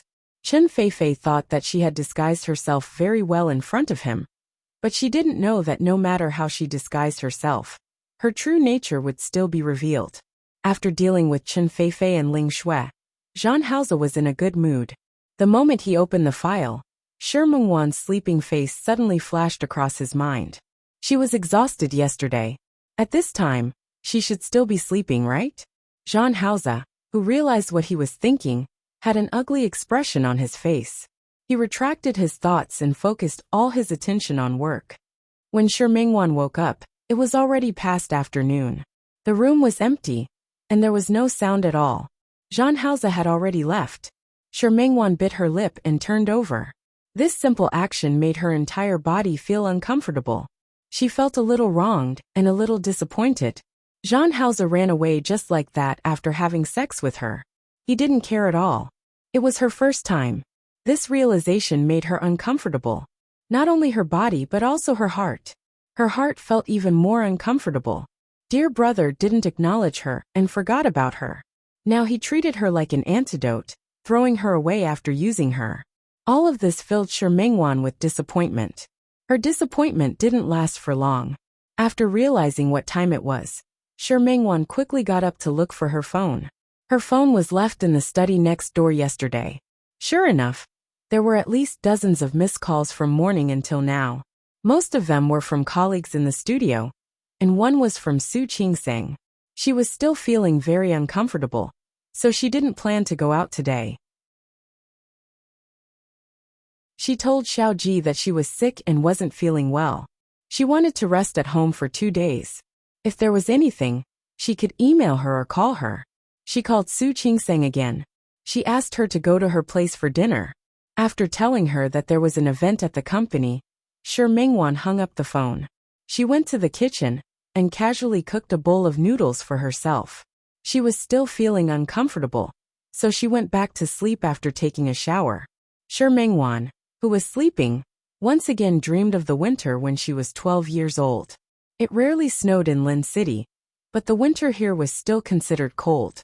They lived in that small bungalow. There was no heating, air conditioning or heater. There was only one blanket in Xiao Zhe's house. It turned out that during the summer, Shi Mingwan, who slept on the sofa, was covered with a blanket. Now that the weather was cold, she couldn't cover herself with a blanket. Shi Mingwan was woken up by the cold for several nights. Then, she could only wrap herself tightly with the blanket, but it was useless. On the third night, Xiao Zhe woke up. He looked at Shi Mingwan and told her to sleep on the bed. "Dear brother, I'll sleep on the bed. Are you going to sleep on the sofa?" At that time, Shi Mingwan was still very naive. However, Xiao Zhe was only a teenager. Compared to her, the sofa was even smaller for him. He couldn't even stretch his feet straight when he slept on it.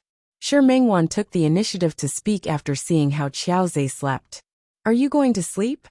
Yes. Shi Mingwan was really afraid of the cold.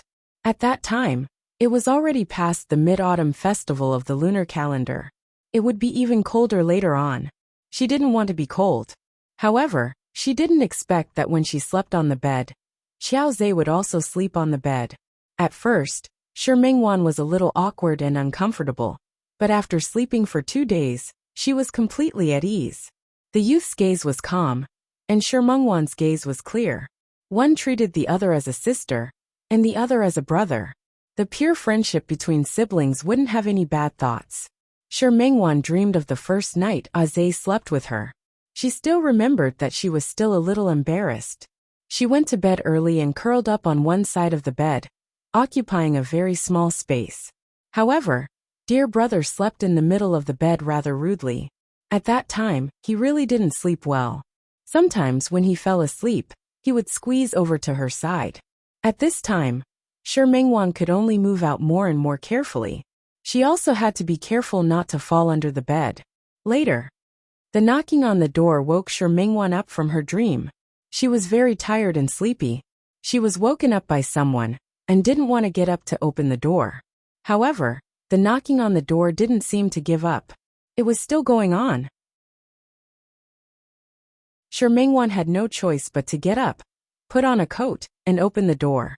Unexpectedly, the person standing outside was actually Zhang Haoze. "You." Zhang Haoze looked at Shi Mingwan. After sleeping for a day, her face had recovered a little, but it still didn't look good. He entered the door silently. His attitude was as comfortable as if he was returning to his own home. Zhang Haoze.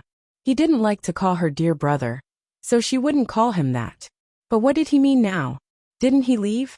Didn't he only treat her as the antidote? Since that was the case, then why did he come back?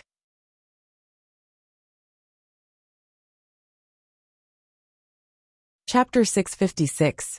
Zhang Haoze entered the door and walked to the sofa to sit down.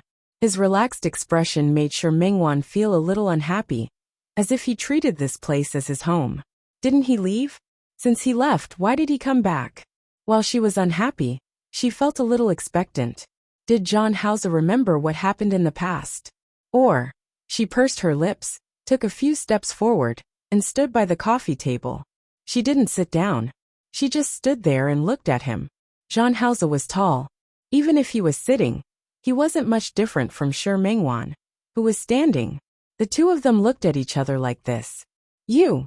Shi Mingwan tried her best to control her emotions and not let herself show even a trace of happiness. In fact, compared to Zhang Haoze disappearing without a trace, his appearance now made her feel more or less comforted. "What's the matter?" Shi Mingwan's tone sounded a little cold. Zhang Haoze narrowed his eyes slightly. She had probably just woken up, and her hair was a little messy. She was wearing a black sports coat and a set of pink pajamas inside. The nondescript combination gave her a sense of laziness. The V-neck of the pajamas made him see the snow-white skin at a glance. There were still purplish-red hickeys on it. He could easily remember how he had left marks on her body yesterday. The memories of last night made Zhang Haoze a little stiff. Next month, his tense face looked a little solemn. His gaze returned to Shi Mingwan's face, and he took out a box from his pocket. He placed it on the coffee table and pushed it forward. "Eat it." Shi Mingwan didn't see what it was at first, but after she saw it clearly, her expression suddenly changed. On the coffee table, The word Yuding was written on the box, which deeply stimulated Shermangwan's nerves. Jean Hausa. She stood there, feeling a chill in her hands and feet. Yesterday, she and he had slept together like a pair of mandarin ducks, but today, he had given her this.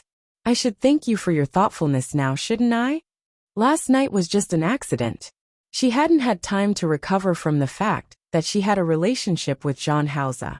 His actions today were like a basin of cold water that was poured over her head. She really hadn't thought about children. It was too far away for her. Moreover, to Jean Hausa, she might just be an irrelevant passerby. He had lost his head last night, and he thought of her as an antidote. No matter which one it was, she really didn't think about the child, and even forgot to take precautions. Jean Hausa didn't say anything. Shermangwan stood there, and felt her hands and feet gradually regain some warmth. She took a step forward, and picked up the box of medicine.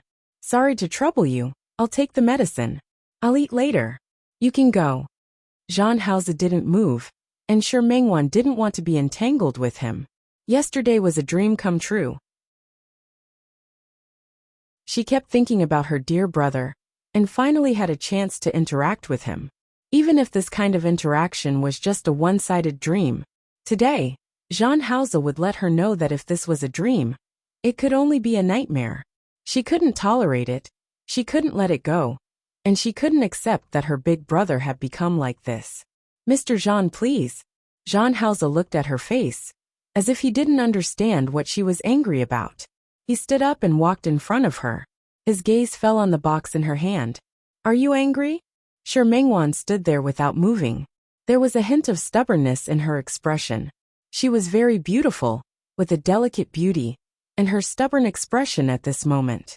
Her red lips were slightly opened, and she refused to give in to him.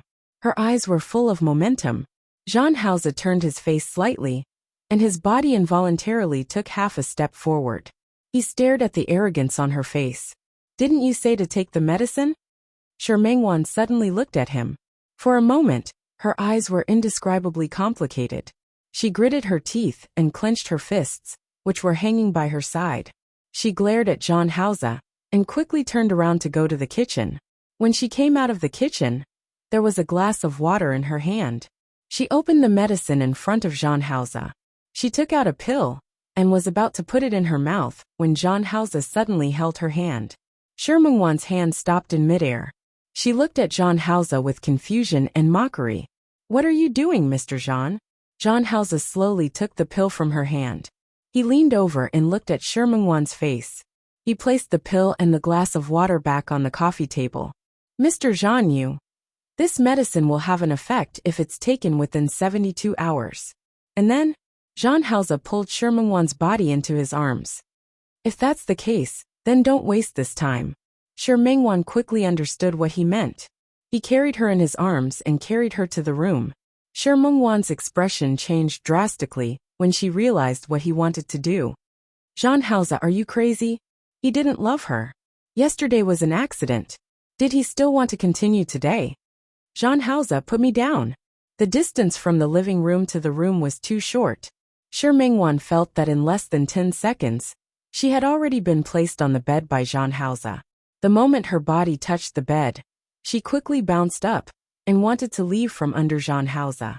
However, she was once again pressed under Jean Hausa's body. As she got up, he restrained her hands.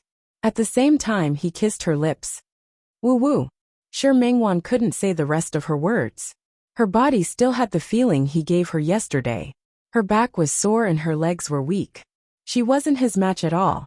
Her coat was taken off and thrown on the ground. The thin pajamas inside weren't an obstacle to Jean Hausa at all. He easily tore the pajamas into pieces. Shermangwan was like a peeled egg. She appeared in front of him without any cover at all. This also made it much easier for Jean Hausa. He could see the marks on her body more clearly. Her skin was very good. Her body was very delicate and white. The more it was like this, the more obvious the marks that hadn't faded became.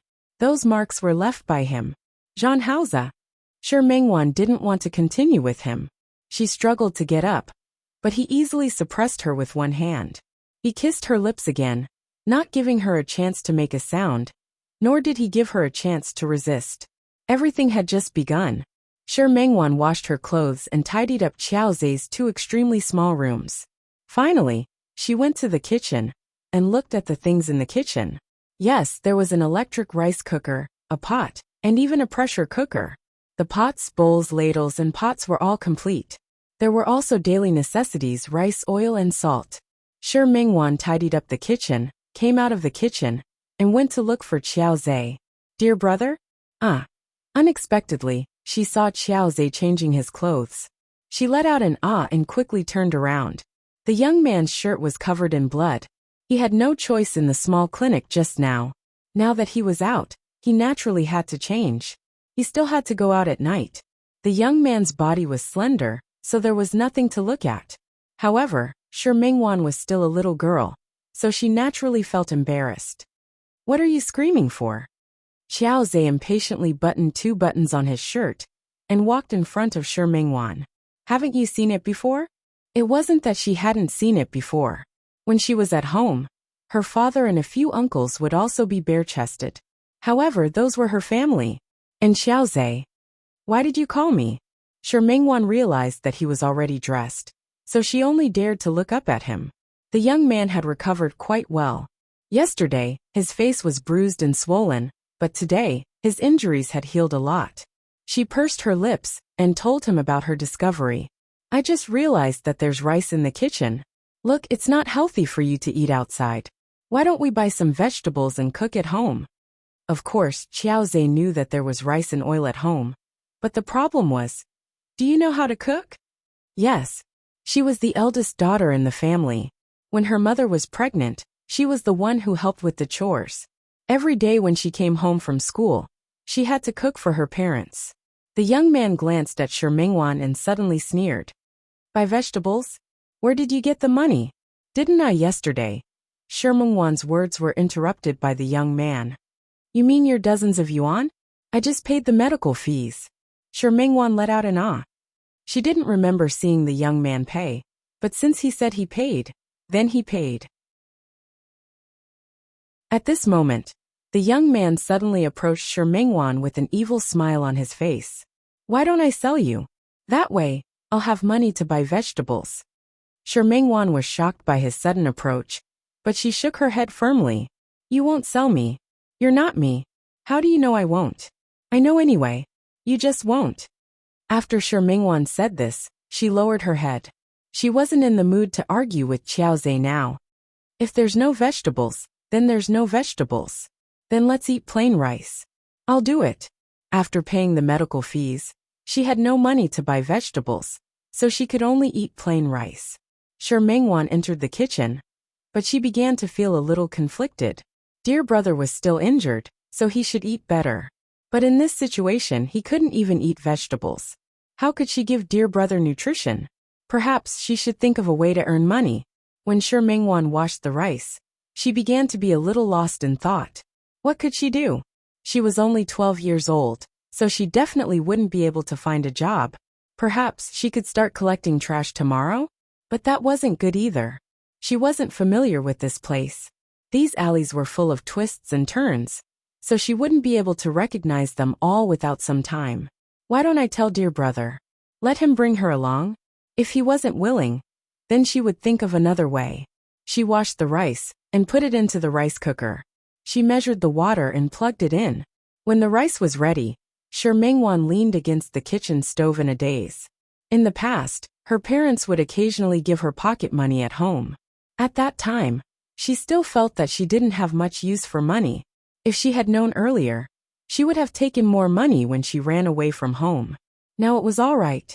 She heard the sound of the door closing and came out of the kitchen. She found that Qiao Zhe had returned at some point in time. He was holding 2 bags in his hand. When did you go out? Shi Mengwan didn't see him go out at all. Why did he come in from outside now? Go cook. The youth handed the bag in his hand to Shi Mengwan. Shi Mengwan looked at the vegetables inside. There were potatoes, tomatoes, vegetables, eggs, and meat. It wasn't a lot, but it was enough for 2 people. Where did you get the money? Didn't he say that he had no money just now? Cut the crap. Didn't you say that you know how to cook? Go quickly. Shi Mingwan nodded and took the vegetables into the kitchen. Her cooking skills weren't good, but she was used to doing housework, so she moved quickly. In less than an hour, 3 dishes and a soup were ready. After she finished, she realized that she seemed to have cooked a little too much. There were only the 2 of them eating, so why would they need so much? However, what happened next exceeded her expectations. Not only did the youth eat all the dishes she cooked, but he also finished the rice she cooked for 2 people in the rice cooker. The way he wolfed down the food made Shi Mingwan wonder if this person hadn't eaten for a few days. After eating, Shi Mingwan could tell that the youth was in a good mood. This also meant that she could stay here. Shi Mingwan washed the dishes and tidied up the kitchen. She thought that Xiaozhe was actually quite a good person. He had saved her and taken her in. When Shi Mingwan was about to take a shower at night, she finally realized the problem. She originally thought that she could go home today, so she wore this outfit yesterday.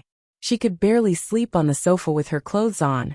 But today, she was caught by those 2 hooligans and ran so far away.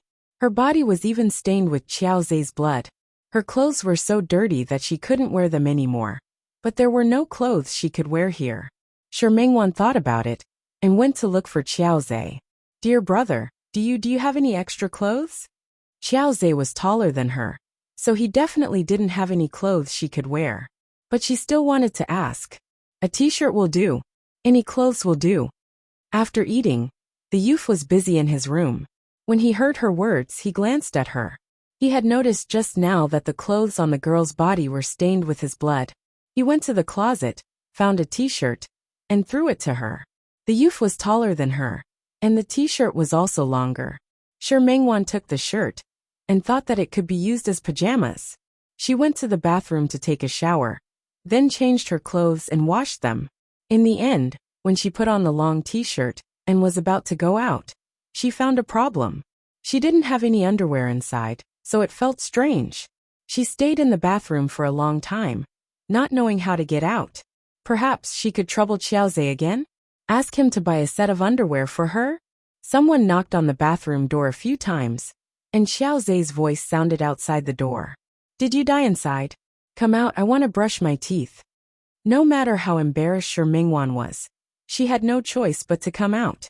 When she met Xiaozhe's seemingly dissatisfied gaze, she shrunk her neck in the basin with the washed clothes in her hand.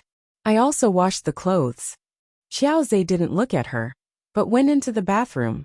Shi Mingwan heaved a sigh of relief and took the clothes to the small balcony to dry them. She felt uncomfortable while she was drying the clothes. She blocked Xiaozhe a few times and wanted him to make another trip, but she couldn't open her mouth. In the end, she could only pull down the t-shirt with all her might and sit on the sofa, not daring to move. When Xiaozhe came out and was about to leave, he saw Shi Mingwan like a primary school student. Her legs weren't tight, and her hands were placed on her knees without moving. "You're going out." Seeing that Xiaozhe was about to leave, Shi Mingwan immediately stood up. However, when she realized what she was wearing, she took a step back.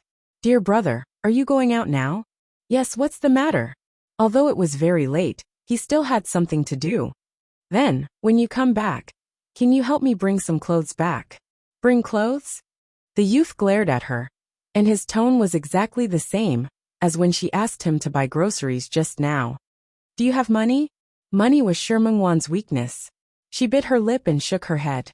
The youth snorted and turned around to leave. Shi Mingwan was anxious and grabbed his hand without thinking. Then even if I don't have money to buy clothes, can you buy me a set of underwear?" When Shi Mingwan said the last 2 words, her voice was so soft that it was almost like a mosquito buzzing. Of course, Xiaozhe didn't hear her clearly. "Buy what?" "Underwear." Shi Mingwan said it again. Her face was almost red to the base of her neck, and she was very embarrassed. The youth's gaze swept across Shi Mingwan's body. His thin t-shirt covered Shi Mingwan's body, and it looked a little awkward for a small person to wear an adult's clothes. The young girl had already begun to develop. The 2 places in front of her body weren't full of waves, but they were slightly bulging. The youth's gaze looked down, but it was only for a moment before he quickly retracted it. "You sleep first." The youth glanced at her. I'm going out for a while. We'll talk about it when I come back. Okay. Sure, Mengwan was indeed embarrassed. The dirty clothes had already been washed, and she had no clothes to wear now. She didn't dare to run out just like that. But she wasn't used to it being empty like it was now. In the end, Xiaozhe left without looking back. After he left, Sure Mengwan carefully closed the door and sat down on the sofa.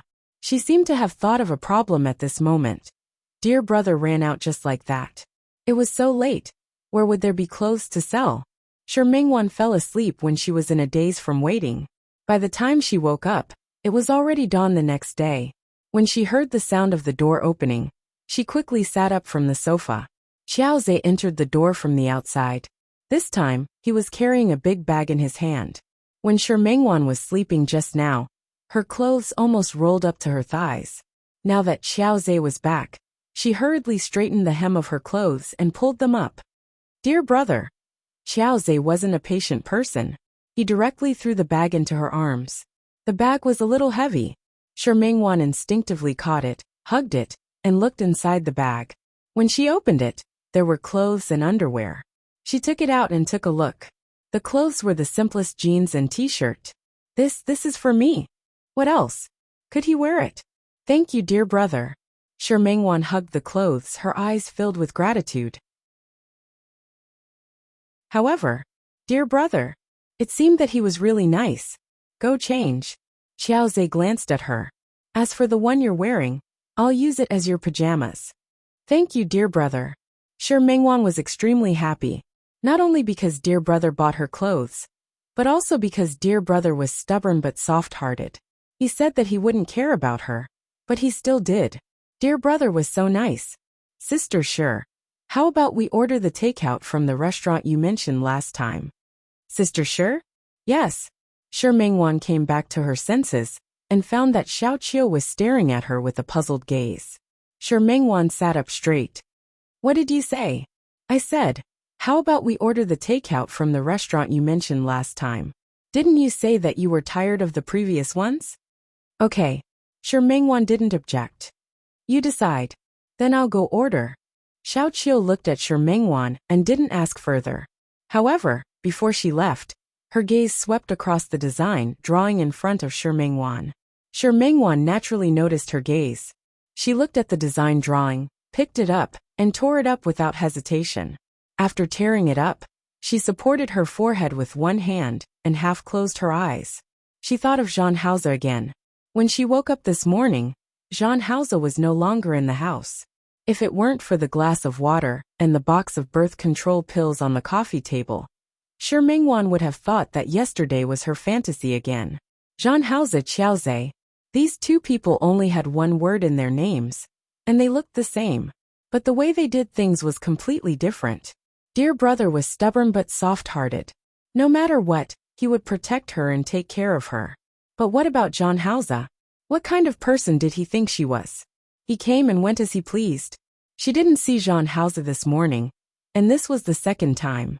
Sure Mengwan couldn't help but feel a little wronged. What did Jean Hauser mean? For the next half a month, Sure Mengwan didn't see Jean Hauser again.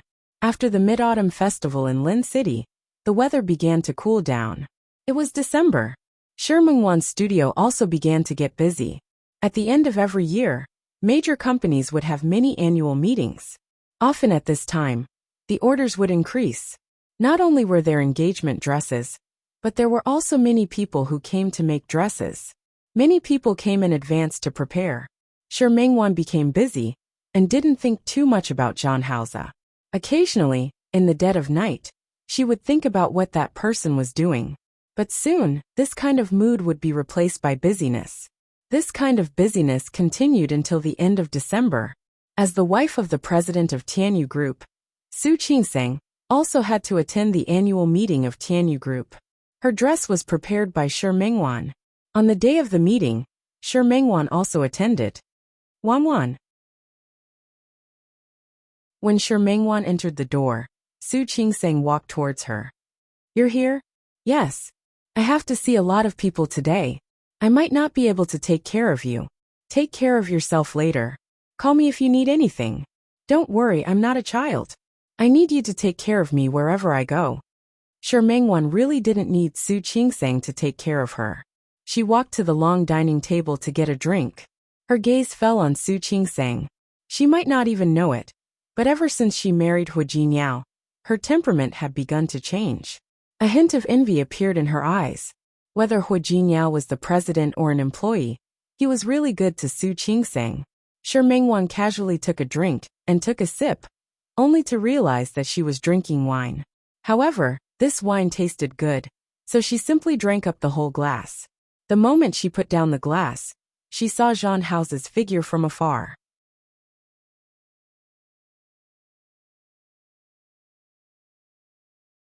Chapter 657. Chen Feifei looked at Zhang Hao eagerly. There was obvious affection. She hooked her hand around Zhang Hao's arm, looking very intimate.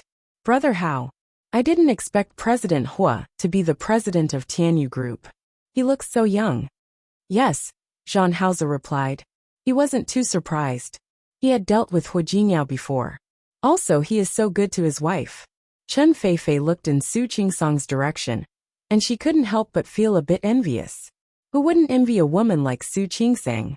To have a man like Hu Jinniao, who was not only rich and handsome, but also good to her. Zhang Hao didn't reply. Chen Feifei couldn't help but stand in front of him. Brother Hao, when we get married in the future, you will treat me like President Hu treats his wife, right? Zhang Hao pursed his thin lips and did not respond to Chen Feifei's words. Chen Feifei's eyes were filled with disappointment, but she forced herself to smile. Brother Hao, you'll always take care of me, right?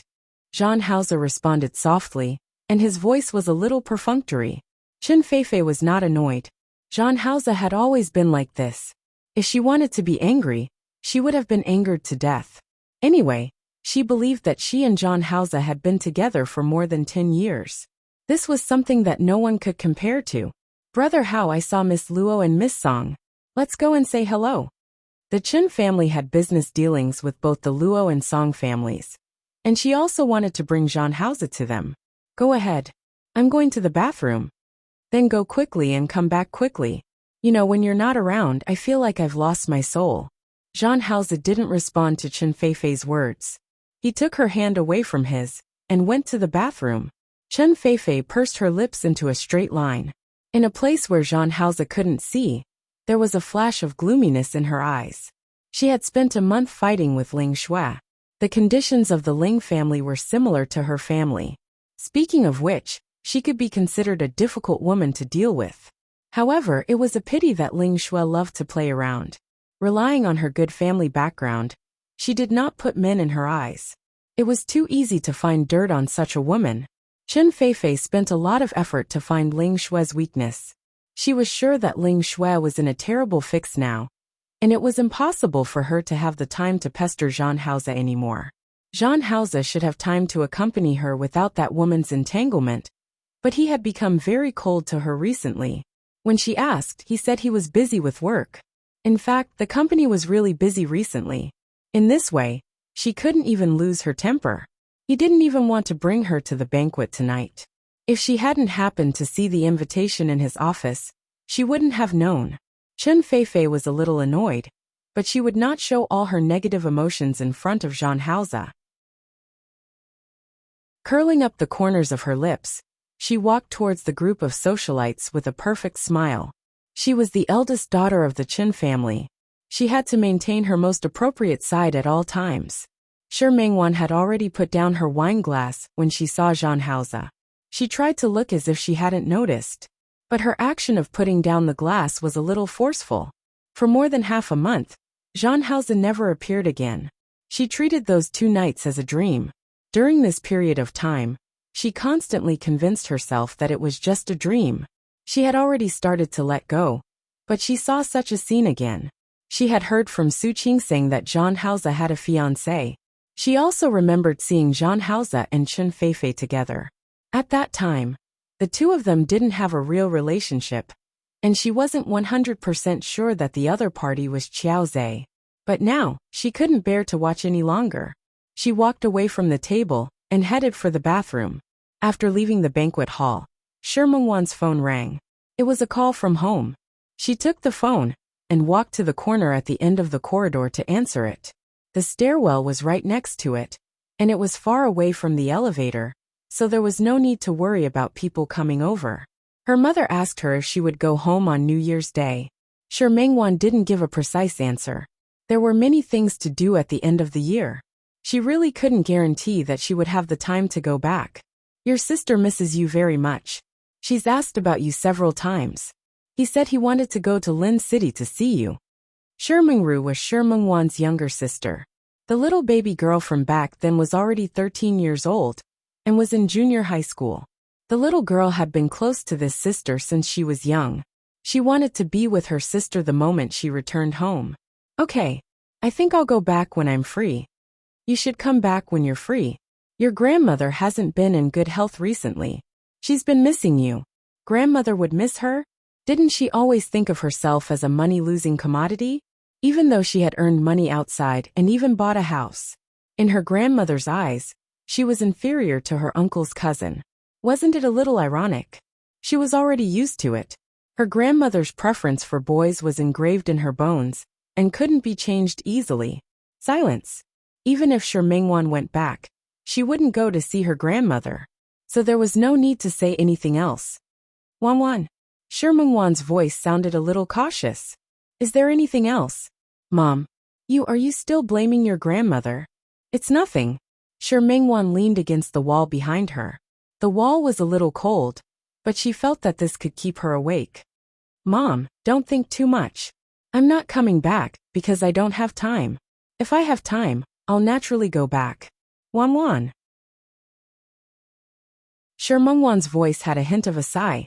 After so many years, she had always felt that she had let this daughter down. If there's nothing else, I'm hanging up. I'm outside. Okay. Your dad misses you too.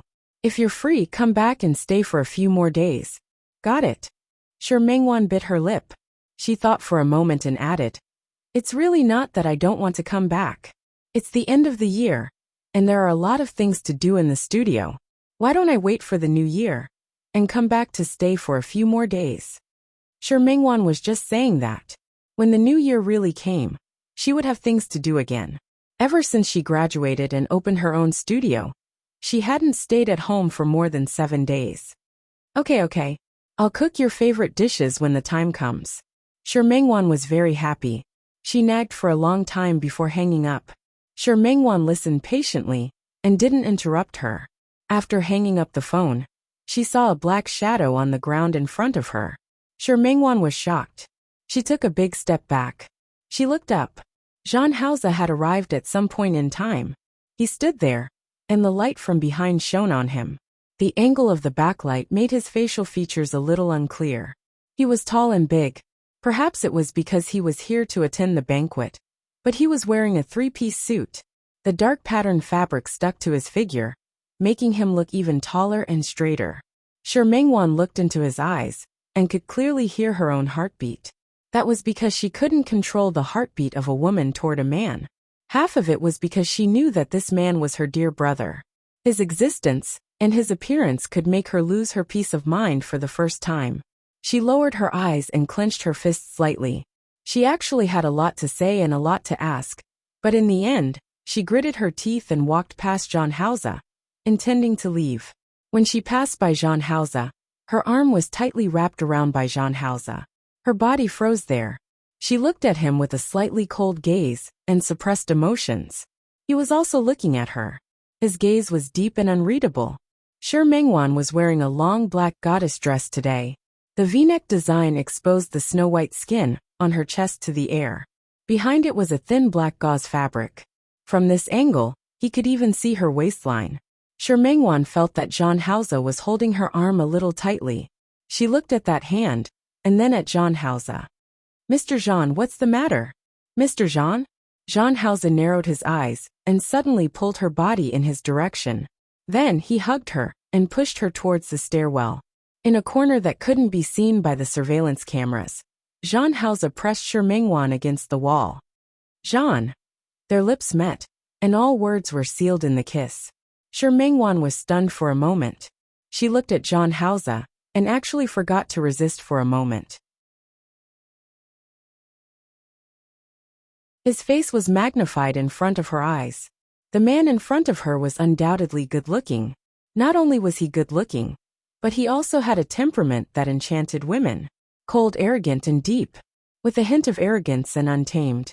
Such a man was dangerous to women. He was like poppy soya. His lips were slightly cold. In this season, it was undoubtedly a little cold outside. Sure, Mengwan had been outside for so long, and her limbs were already cold. Compared to his lips, his chest was much warmer. She was hugged by him and stimulated by his kiss. Her limbs were warm, but at the same time, she regained her rationality and thought. What was he doing? He was kissing her. At the same time that he brought his fiancée to this banquet hall. He was actually kissing her here? What kind of person did he think she was? Sure, Mengwan was furious. She tried to push him, but she couldn't push him away. She raised her foot to kick him, but he clamped her foot. Sure, Mengwan tried to struggle, but she couldn't break free no matter how hard she tried. She was furious. She couldn't push Jean Hauser away, so she opened her mouth and bit his lips hard. However, she didn't expect Jean Hauser, who was already prepared, to let go of her at this moment. Sure, Mengwan didn't notice and bit her lips. The pain made Sure Mengwan let out a low cry. She had bitten very hard just now, and the skin on her lips was even slightly broken. The pain made her even angrier. She looked at Jean Hauser. He was still trapping her between the wall and him. She raised her eyes and looked at him. Her gaze was filled with coldness. Let go of me. The location wasn't right, so she couldn't shout. She deliberately lowered her voice and couldn't suppress her anger.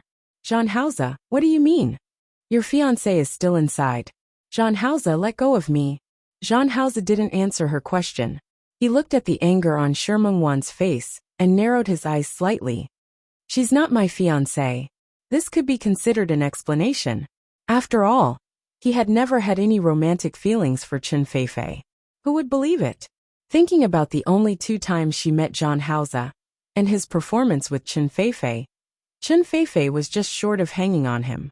Even if she wasn't his fiancée, she was still his girlfriend. Sure, Mengwan was silent. Her body was tightly pressed against the wall. Her gaze wasn't focused on Jean Hauser, but on an unknown point behind him. I understand. Mr. Jean, can you let go of me now? Her reaction was beyond his expectations. Jean Hauser stared at her face and pursed his lips slightly. He looked at Sure Mengwan and had no intention of retreating.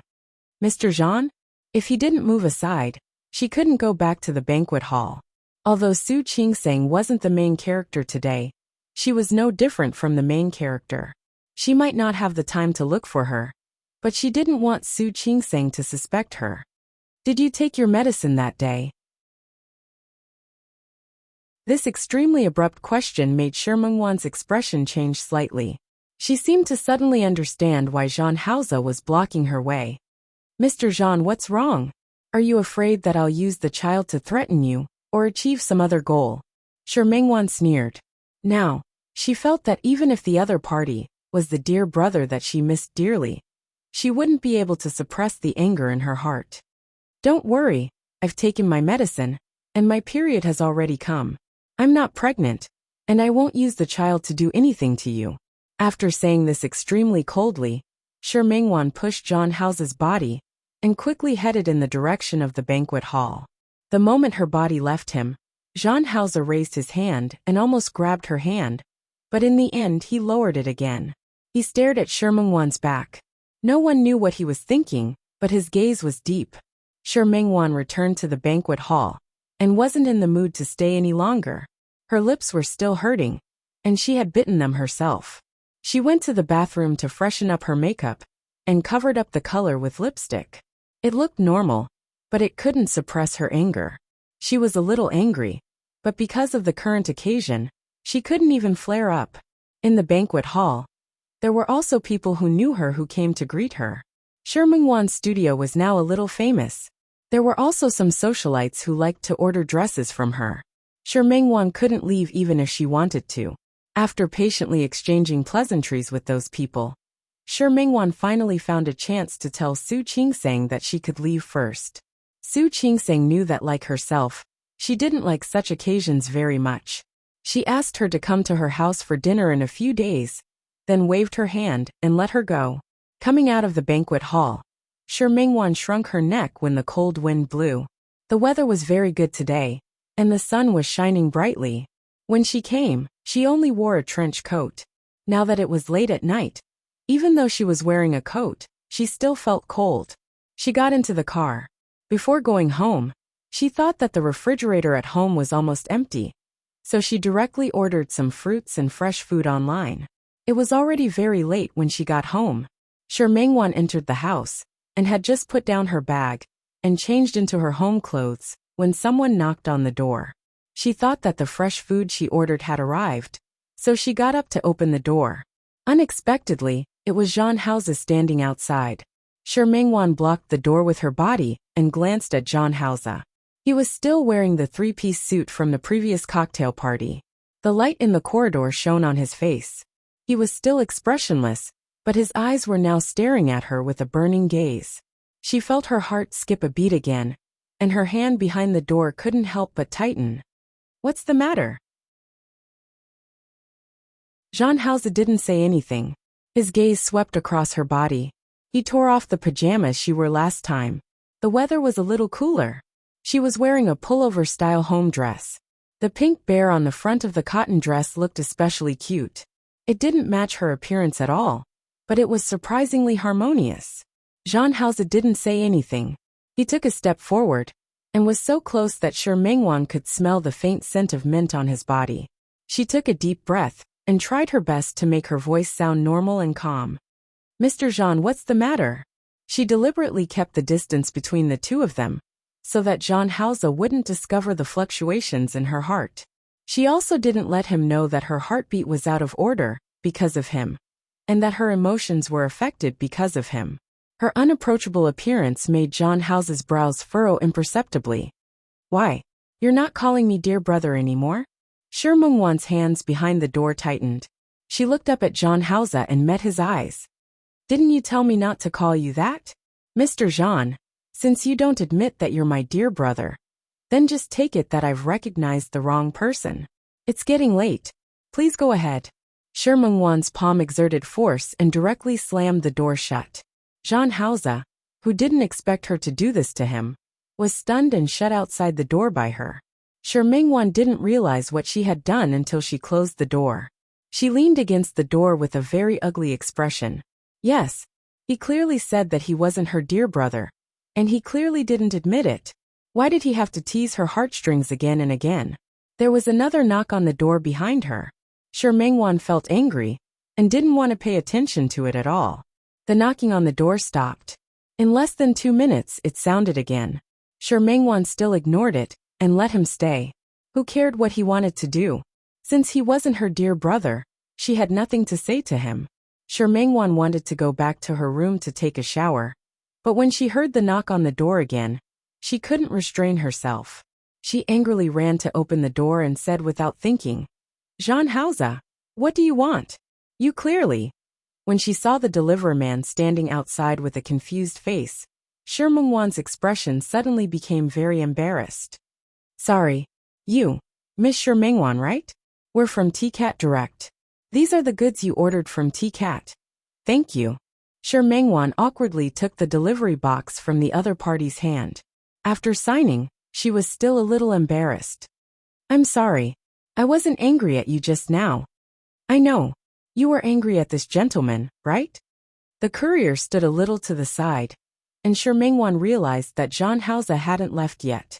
The courier misunderstood, and thought that the two of them were lovers quarreling. "Miss, even if you quarreled with your boyfriend, don't lock him outside the door. When I stepped out of the elevator just now, I was almost shocked when I saw someone." "You misunderstood, we're not. Thank you for your patronage. If you're satisfied, remember to give me a 5-star rating." The courier ignored Shi Mingwan's explanation. This matter had nothing to do with him. The other party took the list and walked towards the elevator. When he passed by Zhang Haozi, he didn't forget to blink at him. "Sir, if your girlfriend is angry, you have to coax her. You have to coax her. Our T-Cat Direct can also order flowers online. If you need them, you can order them online at any time. This unexpected advertisement made sure Mingwan didn't know what to say. She hugged the big box and was about to close the door, but this time she failed. Zhang Haoze wasn't prepared just now, but this time he was prepared. She was still holding a box in her hand. Before she could close the door, he had already come in. You. Sure, Mingwan wanted to chase him out, but Zhang Haoze directly closed the door. Zhang Haoze. Sure, Mingwan stared at him for a long time. The box in her hand was really not light. She turned around and went to the kitchen, planning to chase him away later. After entering the kitchen, Sure Mingwan had always had the habit of tidying up things properly. She took out the fruits and vegetables inside and sorted them out. She hadn't eaten anything just now and planned to make herself a bowl of noodles. Knowing that Zhang Haoze wouldn't be able to chase him away for a while, Sure Mingwan decided to solve her own needs first. She would talk about it after she was full. She took out tomatoes and eggs and planned to cook tomato and egg noodles. The cabbage that was delivered today was also not bad. She washed it together. Sure Mingwan didn't like to eat whole leaves of vegetables when she cooked noodles. When she ate vegetables, she had to cut them into pieces. This was a very strange habit. Sure Mingwan cut the vegetables and processed the ingredients. Her culinary skills weren't bad. As the eldest daughter of the family, she had been studying and working outside for so many years. Her culinary skills were quite good. In less than 20 minutes, she had already taken the noodles out of the pot and scooped them up. The eggs on top were fried golden, and the tomatoes and vegetables matched well. They looked very appetizing. Sure Mingwan had forgotten that Zhang Haoze was still outside. Just as she was about to take the noodles to the dining table outside, she turned around and found Zhang Haoze standing at the kitchen door. He had been staring at her for an unknown period of time. She didn't know how long he had been there. Sure Mingwan's expression turned ugly again. She didn't want to pay attention to Zhang Haoze. In fact, seeing him in front of her always made her uncontrollably think of what happened back then. She thought of the year when she and her dear brother depended on each other. She picked up the noodles and passed Zhang Haoze to place them on the dining table. Sure Mingwan was about to sit down and eat the noodles. However, she realized that Zhang Haoze had also followed her out and sat at the dining table. Sure Mingwan, who was about to eat the noodles, stopped for a moment. She looked at Zhang Haoze and didn't know what was wrong with her. President Zhang, you haven't left. Do you want to eat noodles? Zhang Haoze glanced at her. Before she could react, he brought the bowl of noodles over and placed it in front of him, including the chopsticks in her hand. She was stunned for a moment and saw that Zhang Haoze was like a robber. He actually started to eat the noodles that she cooked just like that. Sure Mingwan wanted to say that she was just being polite. She didn't want to treat him to noodles at all, okay? Didn't he know that this was just China-style politeness? Also, who gave him the right to come uninvited and sit in the living room of her house, eating the supper that she had prepared for herself? Zhang Haoze, you.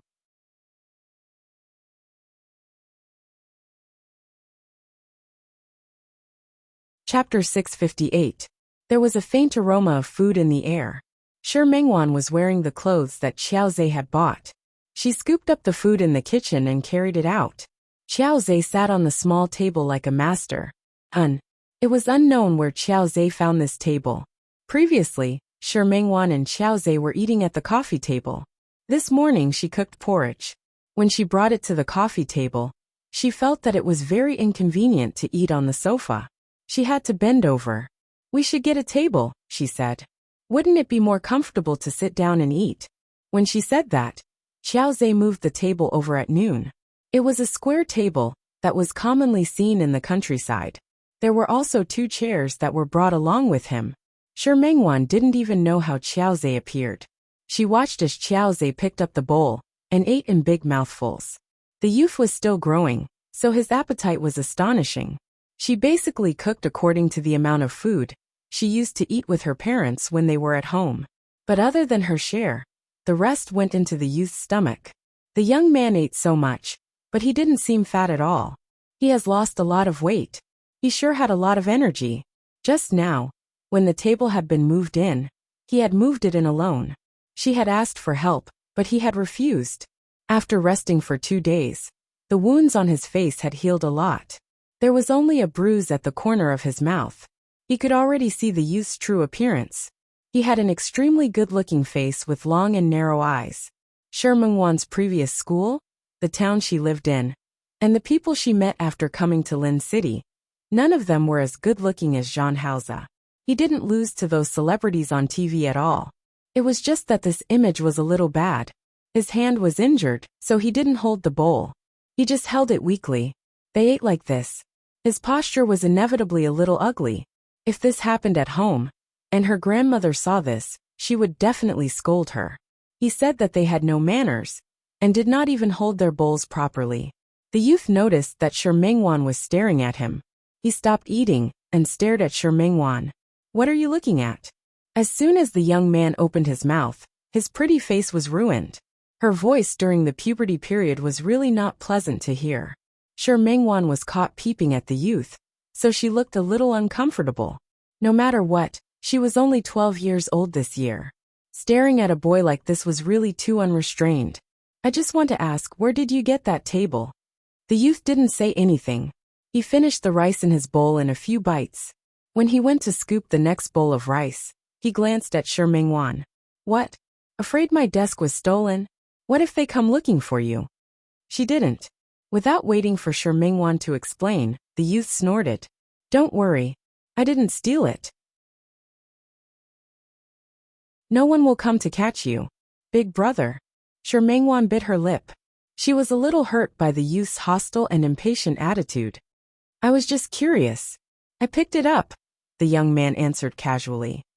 "If I were going to steal, I wouldn't steal such a crappy table. Indeed, it was a little rotten. Look at the corner of the table, the paint had peeled off." Mengwan didn't ask any more and ate quietly. However, when she saw the youth put down the bowl, she had a new question. "Where did you get the money to buy groceries? The ones she bought yesterday, and the ones she bought today?" If she only gave the youth a few dozen yuan, it would not be enough. One had to know that the young man had actually bought ribs and meat today. Not only that, the young man also gave some rice and flour to the family. She was really curious. The young man relaxed his body on the chair. After eating and drinking his fill, the unruly and sinister aura on his body faded a little. "Don't worry.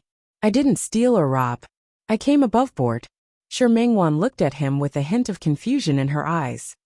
"I can't ask." "No." The young man was very arrogant. Mengwan didn't ask any more. She lowered her head and continued to eat, but she muttered softly. The young man heard that sentence. The young man knocked on the table. "What do you mean? Speak clearly." Mengwan stopped talking, but the young man suddenly moved his face closer. The table was old and not big.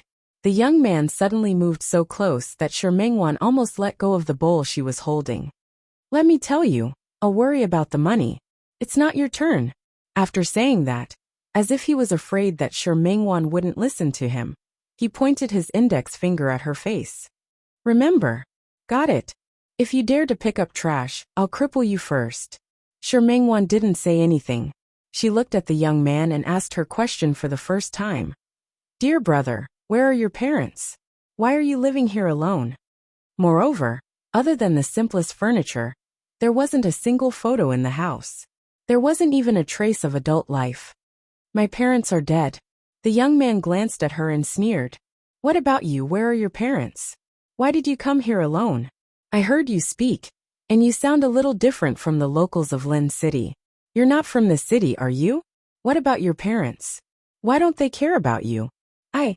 Mengwan bit her lip and thought of her grandmother, who valued boys over girls, and her mother, who had just given birth to a little sister, but was despised by her grandmother. "It's not that they don't care about me, it's that I ran away from home." "You're quite bold." The young man stared at Mengwan and clicked his tongue. "With your looks, you dare to run away from home?" Nothing happened to her. She was really lucky. She asked for it when she met the two hooligans that day. "What's wrong with my looks?" Mengwan's mother was a beauty. Mengwan really didn't think she was good looking. The young man suddenly moved his face closer and stared straight at her. Mengwan felt uncomfortable being stared at by him. "What are you doing? Do you really not know, or are you pretending not to know? The young man moved so close that she could clearly see the fine hairs on his skin. After all, she was a little girl, so she felt embarrassed. Shi Mengwan stepped back a little. You. Forget it, I won't tease you anymore. She wasn't like herself, who grew up in the streets. She was very clear about these things. She was just a child. The young man felt bored, so he stood up and walked out. Where are you going? Let's go. Perhaps he felt that his tone was a little bad. The young man added in his duck-like voice. I'm going to earn money. Aren't you always worried that I don't have money? I'm going to earn it now. Who was worried that he didn't have money? Shi Mengwan wasn't worried at all. Your hand is still injured. What do you want to do? Shi Mengwan thought of the table he had moved back earlier. The doctor told you not to carry heavy things. Have you forgotten? Don't worry. This injury won't kill me.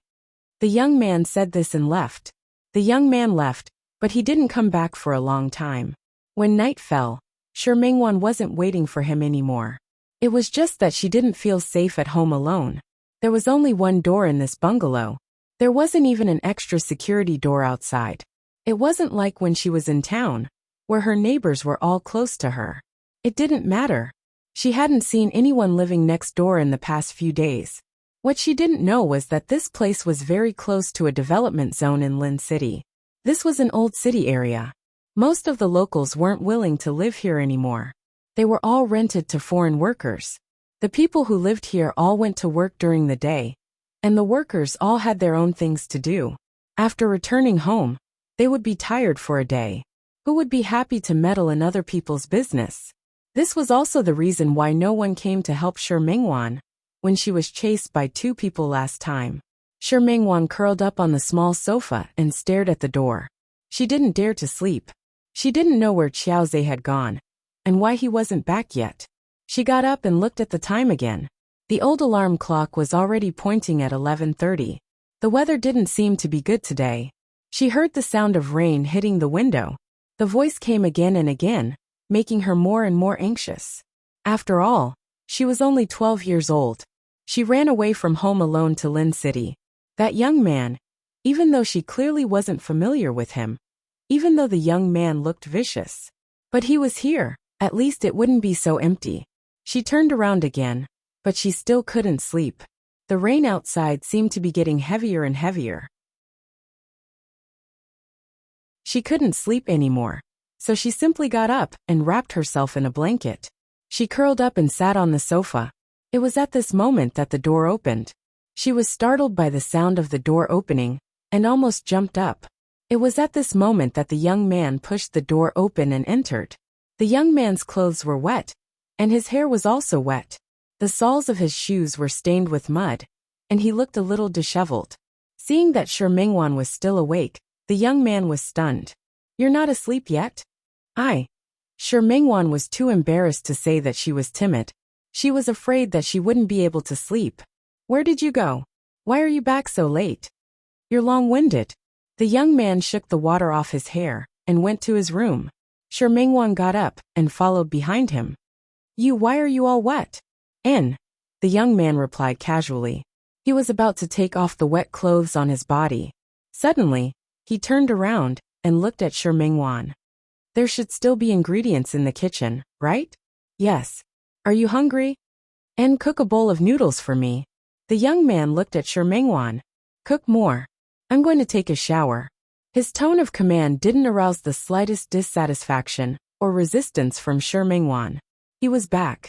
There was one more person here, so she didn't have to be so afraid anymore. She turned around and went to the kitchen. Cooking couldn't be any easier for her.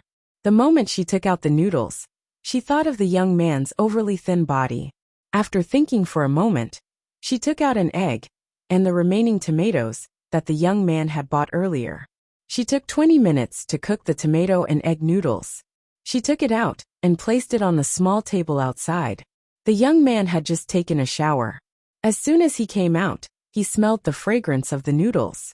He glanced at Shi Mengwan. Without saying anything, he sat down and picked up the noodles to eat. When he picked up the chopsticks, he realized something and glanced at Shi Mengwan. You're not eating? No need. Go ahead and eat. Sure Mingwan shook his head. She had already brushed her teeth. She was a bit of a neat freak. After brushing her teeth, she refused to eat again. When the youth heard this, he didn't care about her anymore. Sure Mingwan could go to sleep now. I'm going to sleep. When you're done eating, put the bowl in the sink. I'll wash it tomorrow. Long-winded. The youngster replied without raising his head while eating the noodles. Sure Mingwan's expression didn't look good. How was she long-winded? She ignored the young man and went straight to the sofa to sleep. The moment she closed her eyes, she thought, I don't seem to be that good at cooking, right? Why did the youth eat so happily every time? He wondered what kind of life he had led in the past. She was curious about the young man, but at this time, she knew that she couldn't get anything out of him. The sound of the bowl being placed on the table brought Sure Mingwan back to her senses. Only then did she realize that John Hausa had already finished eating the noodles and was staring at her. She retracted her gaze and returned to the kitchen without another word. The materials were all ready-made, and her movements were fast, so it was not complicated to make. He cooked another bowl of noodles for himself. However, he realized that he didn't have much appetite. In that year, how many times had she cooked for her dear brother? How many times had she cooked noodles? However, she realized that her dear brother's favorite was still tomato and egg noodles. Even though her cooking methods didn't seem like those of a chef, and were even a little weird, Xiaozhe still liked them very much. For example, no one would cut up the vegetables and put them into the noodles when cooking noodles. Another example, she always liked to cut the tomatoes into small pieces. It wasn't like the ones in restaurants outside where the tomatoes were sliced. In the past, Su Qingsing had laughed at her and said that no one cooked tomato and egg noodles like her. She retaliated and said that this was her own creation. Was that okay? Fortunately, Su Qingsing wasn't good at cooking, but she wasn't picky. Whenever the two sisters had a gathering, she would eat whatever he cooked. Just like her dear brother, no matter what she cooked or how she cooked, he would eat the same. And when she looked at John Hausa just now, she thought of her dear brother. Although one of them looked a little rough when he wolfed down the food, and the other looked slow and elegant. However, she really saw the similarities between the two of them. For example, whether it was her dear brother or John Hausa, they both liked to pick up the noodles first. After picking up the noodles with his chopsticks, they didn't eat it. Instead, they drank a mouthful of the soup in the noodles. Also, Jean Hausa's way of holding the chopsticks was the same as her dear brother's. A normal person would hold the chopsticks horizontally. However, Jean Hausa's fingers were especially long. When he held the chopsticks, the angle was a little lower than the average person's. It looked like he was holding it crooked. After confirming once again that Jean Hausa was her dear brother, and finding the similarities between the two of them, Sure Mingwan wasn't happy at all. Her dear brother had long forgotten about her. She looked at the bowl of noodles and had no appetite, but she forced herself to carry it out. She was stunned when she didn't see Jean Hausa. She was so distracted that she didn't hear the sound of the door closing. She thought that Jean Hausa had already left. She couldn't tell if she was disappointed or something else. She only felt that her entire heart was empty. That feeling returned to when she was 13 years old, when she lost her dear brother. After casually eating a few mouthfuls of noodles, Sure Mingwan wasn't in the mood to continue. She put away the bowls and tidied up the kitchen again. She was obviously extremely tired, but she didn't want to sleep at all. She simply mopped the kitchen and living room floors. After she was done being tired and busy, Sure Mingwan returned to her room. The moment she entered the door, she was shocked. The person she thought had left was actually sitting on the bed in her room. Sure Mingwan stood at the door, looked at John Hausa, and then looked in the direction of the door. You didn't leave? She looked at John Hausa. He had already taken off his suit jacket and vest. He was only wearing a shirt inside. At this moment, two of the buttons on his shirt were undone, and his sleeves were casually rolled up to his elbows. The stray hair on his forehead hung down, and his leopard-like eyes were still sharp. Especially when he was still sitting on the bed, his slender legs casually folded together. Besides being handsome, he also looked a little lazy. The words she wanted to chase him away were stuck in her throat, and she couldn't say a word. She didn't know before. But now she realized that it wasn't just women who misled people. It was the same for men. It took her a few seconds to find her voice, and Shi Mengwan took a step back.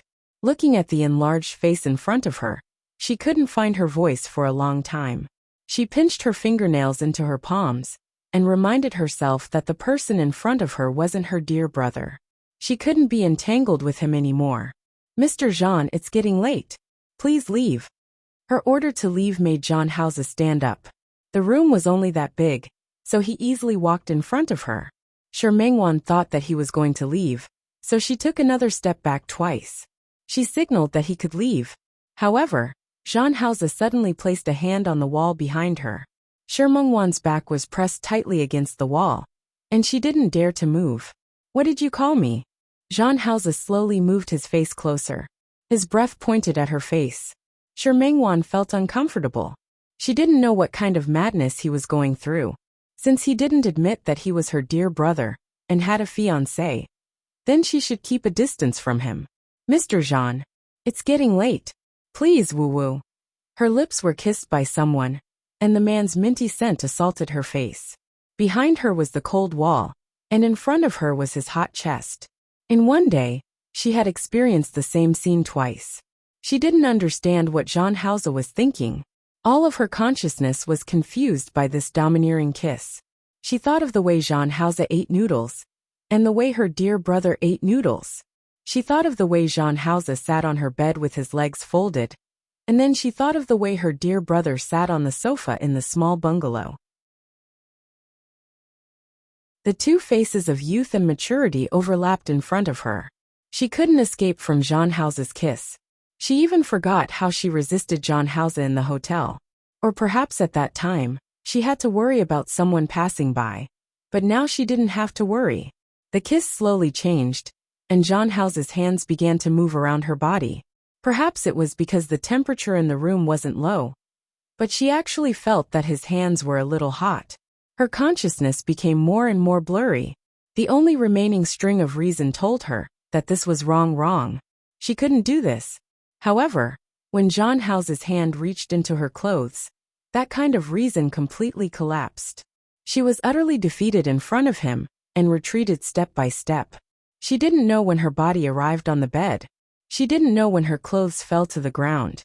She only remembered feeling Jean Hauser's kiss, Jean Hauser's touch, and the feeling Jean Hauser gave her. Although it wasn't rough, it wasn't as urgent as last time. However, it couldn't be said to be very gentle. Although she tried her best to restrain herself, it still carried a barbaric, almost plundering attack. When she merged with him, her mind went blank, and the only thought left was dear brother. Dear brother, she whispered those three words softly, but it made Jean Hauser's eyes become deeper and gloomier. He kissed her lips, but felt that it wasn't enough. He increased his strength, and smashed her into pieces. Naturally, that voice couldn't come out anymore. Everything would come to an end. When everything returned to calm, Shi Mengwan's remaining rationality finally began to return. She suddenly realized what she had done. What did Jean Hauser do? She turned to look at him. The person was lying on the bed, looking at the ceiling above his head. His breathing was a little heavy. There was only the sound of the two of them breathing in the room. Shi Mengwan turned her face away. Her body was tired, but her heart was even more tired. What were they doing? What did he take her for? She turned over and slowly curled up. She was very tired. She needed to sleep now. Her body was carried into someone's arms. She tried to struggle, but she didn't have the strength. Moreover, struggling at this time was actually very laughable. They had just done everything they could and couldn't do. Wasn't it too late to struggle now? Shi Mengwan felt that she was being unreasonable, but now she was really being unreasonable. "Don't touch me. Don't come again." She had no strength left. Didn't he know his limits just now? Jean Hauser didn't do anything to her. He just hugged her into his arms, and his arms were a little tight. "Jean Hauser, let go of me." Shi Mengwan's back was tightly pressed against his chest. The two of them were in an extremely intimate position at this moment. She didn't like such intimacy, or perhaps she wasn't used to it. "I'm going to take a shower." Seeing that he had no intention of letting go of her, she had no choice but to pull his arm. I said, let go of me. I'm going to take a shower. Jean Hauser didn't let go of her. Instead, he turned her body around. The resistance on her face was too obvious. It was so obvious that Jean Hauser didn't understand what she was resisting. He kissed her lips again. Sure, Mengwan really felt tired. She didn't understand how he did it, but she couldn't ask. Because Jean Hauser started again. Just when she wanted to regain her senses and draw a clear line between them, he started a new round of plundering. This time, she didn't even have a place to escape. Sure, Mengwan couldn't sleep. She couldn't sleep. After 3 rounds of sex and entanglement with Jean Hauser, she was the same as last time. She should have been extremely tired, but now she was full of energy. She looked at the ceiling above her head and didn't quite understand how things had turned out like this. Her gaze fell on Jean Hauser's face. What was he thinking? Why could he have sex with her while being affectionate with his girlfriend? She had never seen them get along, but she felt that she didn't need to see it. Just based on the fact that Chen Feifei had been holding Jean Hauser's hand just now, she knew. In places that she didn't see, the two of them were definitely intimate. But why?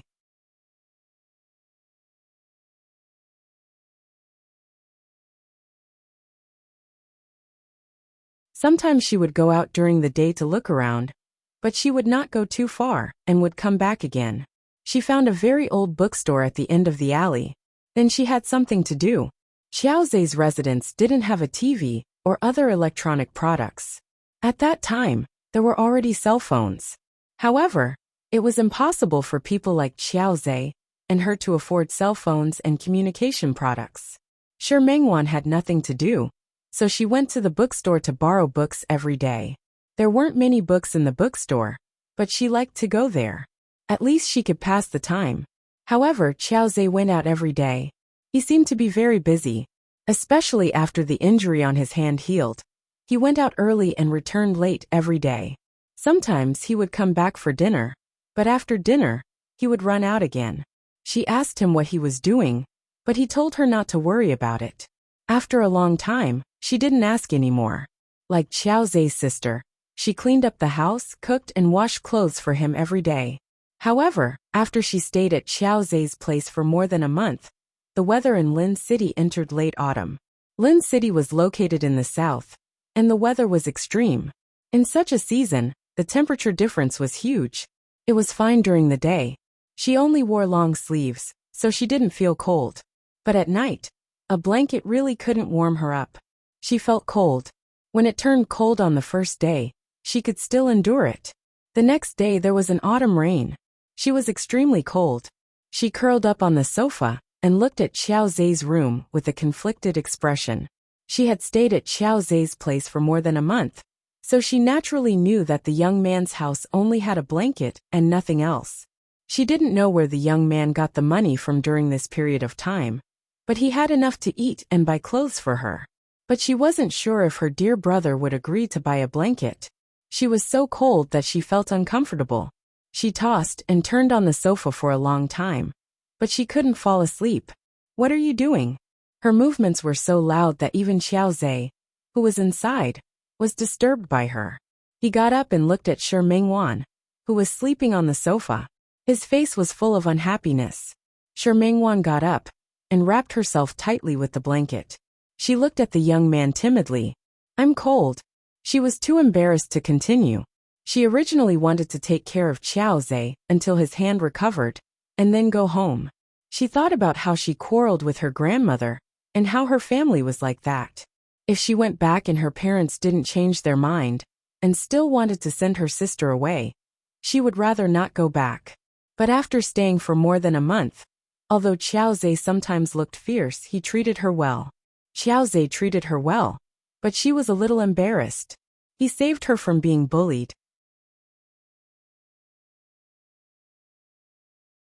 She stayed to repay him for saving her life. But now she wanted him to raise her.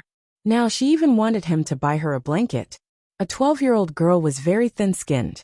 If it wasn't for the fact that it was really cold, she would be too embarrassed to say anything. Xiaozhe glanced at her, then looked at the sofa. Go sleep on the bed. What about you? Shi Mingwan bit her lip and looked at the sofa. He was much taller than her. How could he sleep on such a sofa? Xiaozhe didn't say anything and gestured for her to get up. He pulled the blanket over and lay down on the sofa. When he really fell asleep, Shi Mingwan realized that Xiaozhe really couldn't sleep. He was already 1.7 meters tall. He couldn't even put his feet down when he slept on the sofa. Not to mention that the small blanket couldn't cover him. Dear brother, go to sleep. Xiaozhe closed his eyes as if he was going to sleep just like that. Shi Mingwan bit her lip. She didn't enter the room. She looked at Xiaozhe, and then at the bed. In the end, her hands clenched tightly into fists. Dear brother, why don't you sleep on the bed too? The weather was getting colder and colder. She couldn't let Xiaozhe sleep on the sofa outside. If this continued, he would definitely catch a cold. When Xiaozhe heard this, he opened his eyes and looked at her. You want to sleep with me? Shi Mingwan was a little embarrassed. In the end, she nodded. Dear brother, I believe in you.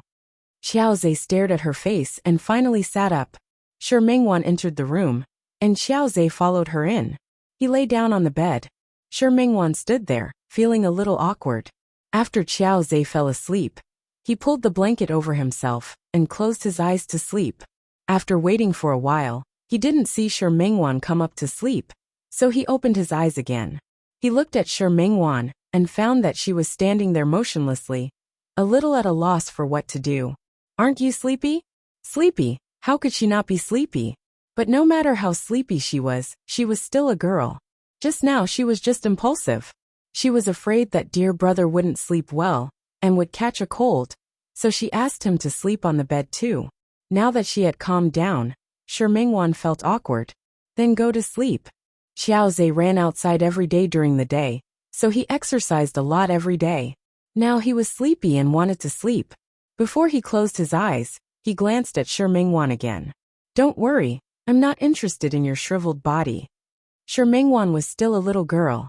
When had she ever heard such words? Her face was burning fiercely. She was blushing and embarrassed. But what Xiaozhe said was the truth. She was only 12 years old this year and hadn't developed yet. She was just a little girl. She got on the bed and slept an arm's length away from Xiaozhe. She covered her body with the blanket. Covering herself with a blanket was completely different from covering herself with a blanket. She finally felt that she wasn't cold anymore. Because she wasn't cold anymore, her complexion was much better. With someone sleeping beside her, she thought that she wouldn't be able to sleep. But she was really sleepy. Slowly, she actually fell asleep. When Shi Mingwan woke up in the morning, she realized that she was sleeping with Xiaozhe. The young man's sleeping posture was quite casual. One of his feet was already outside the blanket, and the other was still under the blanket. His slender arm was placed on her shoulder, just like that. Shi Mingwan looked at that hand, and then at the young man's sleeping face. She confirmed that the young man didn't mean it. She uncomfortably stepped back, wanting to avoid the young man's hand. But the bed was only so big, so where could she avoid it? She could only take the young man's hand away. But the young man opened his eyes at this moment. Her hand was still holding his hand, and she suddenly met the young man's dark and deep gaze. Shi Mingwan was shocked, and quickly let go of her hand. Xiaozhe's hand dropped again, and hit her shoulder. She felt the pain, and her face instantly changed color. What are you doing? The young man stood up. His duck-like voice sounded a little hoarse in the morning, and it was even more unpleasant to hear. Nothing. Shi Mingwan quickly got up. I'm just asking you what you're eating for breakfast. Anything. There was no need to ask about such things. Shi Mingwan had always made her own decisions. Shi Mingwan hadn't lived with her parents since she was young. Because her parents had given birth to a girl, she wasn't close to her cousins at home. This was the first time she had slept in the same bed with a boy, and it was a boy she had not known for long. The young man only felt that she was strange. How could he have thought of her young girl's thoughts? Shi Mingwan had lived with the young man for a few days before she realized that in the young man's heart, there was no difference between men and women. Every day, he slept as he should and did as he should. He still took good care of Shi Mingwan. However, she slowly came to her senses. Perhaps in the young man's heart at that time, He only treated her as a little brother or a little sister. He was very busy. She didn't even know why he was so busy. What she could be sure of was that the young man was definitely not studying. She knew that other people's children should be in school at the age of 15. They were either in their first or second year of high school. However, the young man wasn't in school. She had asked a few times, but Xiaoze said he wasn't. She didn't ask anymore. Her relationship with the young man had always been like this. She treated the young man as a big brother, and the young man treated her as a little sister. If the young man hadn't bought the wrong bowl of glutinous rice balls that day, and bought them home as glutinous rice balls, their relationship might have always been that of a big brother and a little sister, right? Sure, Mengwan woke up from her sleep and realized that she had slept until noon again. She blinked her eyes and seemed to have spent some effort to realize where she was and what had happened. She looked at the other side of the bed, but it was already empty. Zhang Haoze had already left. She sat up and the blanket slid down. The marks on her body were no longer covered. Sure, Mengwan pursed her lips into a straight line. She bit her lip and thought of Zhang Haoze's frivolous behavior last night, and of her obedience without any resistance. She suddenly felt as if there was a thorn in her heart. She curled up her body and pulled up the blanket to cover herself. She looked at an unknown point, and her mood became gloomy bit by bit. Today was Su Qingsang's birthday. Su Qingsang's birthday was also very interesting. It was the day after Christmas. In the past, Su Qingsang and Shi Mengwan would always be together. The two sisters would have a meal together on Su Qingsang's birthday. They would celebrate her birthday together. Su Qingsang was an illegitimate daughter. In the past, no one in the Su family would remember her birthday, and no one would specially celebrate her birthday. Every year, she would ask Su Qingsang to come to her apartment and cook a bowl of longevity noodles for her. This year was different. Su Qingsang was married. Shi Mengwan believed that Hu Jingyao would definitely be prepared. On Christmas Day, Shi Mengwan spent it with the employees of the studio. It was the end of the year.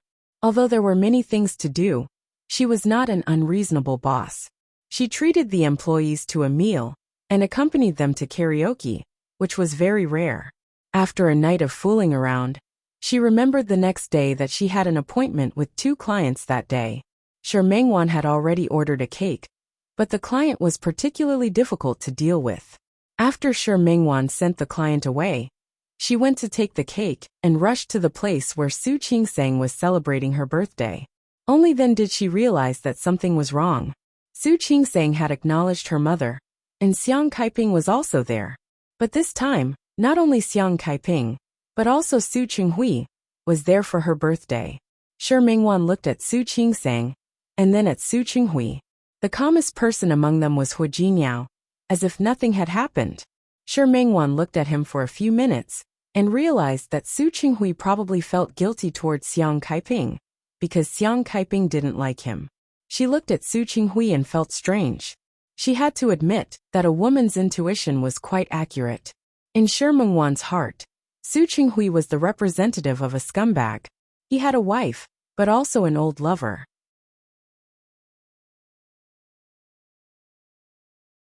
Not only did he have an old lover, but he also had an illegitimate daughter.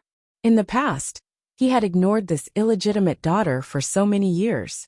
When his old lover came back, he started to care about this illegitimate daughter again. No matter how she looked at it, it was strange. She felt that something was wrong, but she couldn't tell why. Seeing that Xiang Kaiping was unhappy, she used her usual talent and laughed in front of her. Finally, Xiang Kaiping had a smile on her face.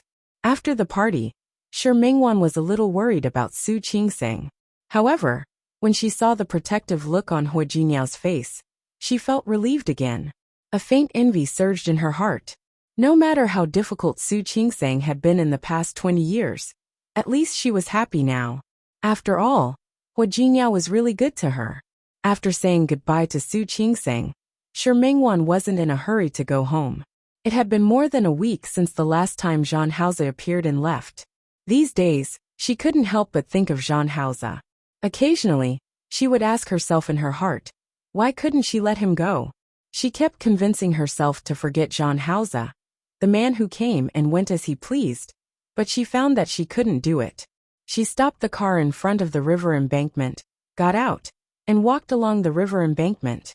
It was winter in Lin City, and the weather was very cold. There weren't many people on the river embankment. Shi Mingwan tightened her coat, walked to a bench and sat down. Lin City had been developing well in the past few years. There were tall buildings on the other side of the river embankment, and the LED walls outside the buildings were playing all kinds of advertisements. The new year was coming, and the advertisements were very festive and red. However, Shi Mingwan didn't feel the atmosphere of the new year at all. She took out her phone and took a picture of the scenery on the other side of the river. She wanted to post it on WeChat, but in the end she deleted it. This was the way of the world. Happy things could be shared, but loneliness couldn't be shared with anyone. She put away her phone and planned to go home, feeling a little cold from the cold wind. At that moment another person sat down on the bench. Shi Mingwan was stunned for a moment. She turned her face, and the light from the river embankment shone on the person's face. She looked at John Hausa, and was stunned for a moment. She was looking at him, and he was looking at her.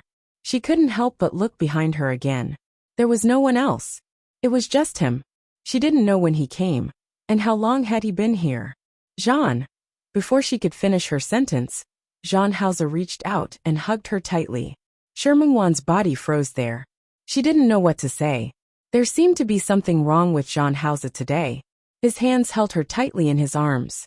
The night wind blew, and Shi Mingwan should feel cold.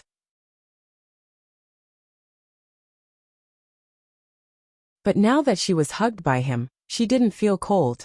For a moment, time seemed to stand still. She didn't move, and he didn't move either. Until she seemed to hear someone approaching and walking in this direction. She tried to retreat from Jean Hausa's arms, but he hugged her very tightly. She was helpless. When someone approached, she buried her face in his chest. Inexplicably, she didn't want others to see her with Jean Hausa. The footsteps approached. The person might have just passed by here at night, but he quickly left. She could hear the footsteps approaching, and they seemed to have stopped for a moment. She didn't know that the people who passed by were two girls. When they saw Jean Hausa's appearance, even though they didn't see it clearly, they were still stunned by Jean Hausa. One of the two girls even wanted to secretly take out her phone to take a picture of Jean Hausa, but she was defeated by Jean Hausa's gloomy gaze. As his footsteps left, Jean Hausa's hand loosened a little. Shi Mingwan looked up from his arms and met his deep eyes. There were many emotions in those eyes. Shi Mingwan couldn't see them clearly for a moment. She wanted to see them clearly, but she found that Jean Hausa's gaze made her sink into it. Their eyes met, and her eyes were filled with his shadow. Jean Hausa narrowed his eyes slightly. He suddenly approached her, pressed a hand on the back of her head, and kissed her lips forcefully. His lips were cold, and so was hers. In this weather, the temperature of their bodies wouldn't be too high. However, after their slightly cold lips met, she began to feel hot. She blinked her eyes. Jean Hausa's face in front of her made her a little intoxicated. She couldn't help but reach out her hand to hold his face, as if she wanted to see his face more clearly. There was a pair of hands on her eyes. Jean Hausa covered her eyes and deepened the kiss. His embrace slowly warmed her. Shi Mingwan, who had felt lonely before, decided not to think about anything for a moment. Just like that, she was hugged and kissed by him. She couldn't see his face, and the feeling in the darkness was especially clear. His kiss was so domineering, and all her feelings were focused on that one spot. She even unconsciously responded to him, and that kind of response made him deepen the kiss. Shi Mingwan was stunned for a moment. She realized what she had done, and went back to pull Jean Hausa's hand. However, he let go of her at this moment, and hugged her tightly instead. Her face was on his shoulder, so she couldn't see his expression. Her hands hung by her side. For a moment, she wanted to hug him back, but she forced herself to put them down. He suddenly got up, and before she could react, he brought her out of the river embankment. Shi Mingwan could only follow his footsteps, and reach the place where she parked her car. Only now did she know that Jean Hausa might have been following her just now. She didn't get into the car.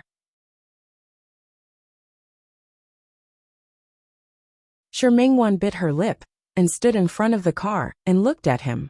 Jean Hausa, what exactly do you want? She didn't call him Mr. Jean anymore. At this time, that form of address was really too pretentious. Jean Hausa stood in front of the car and didn't speak. Mingwan took a deep breath and told herself not to be angry, not to be angry. Jean Hausa, can you tell me what exactly you want? She didn't want to be like this anymore. It's not the first time. You can come and go as you please. You can even do it if you want. Her words were a little vulgar, but they were the truest thoughts in her heart at this moment. I'm not a prostitute. Jean Hausa. She was a woman, an ordinary woman. She longed for love, but the premise was that the person who gave her love was her dear brother. She was a stubborn person. Since she had decided on her dear brother, she wouldn't change her mind. If you weren't my dear brother, please stay away from me. Okay. She couldn't play his game, and she couldn't be like him, disappearing after having sex with her. He didn't even leave a word. But when he appeared again, he pretended as if nothing had happened and took advantage of her. Jean Hausa, please stay away from me.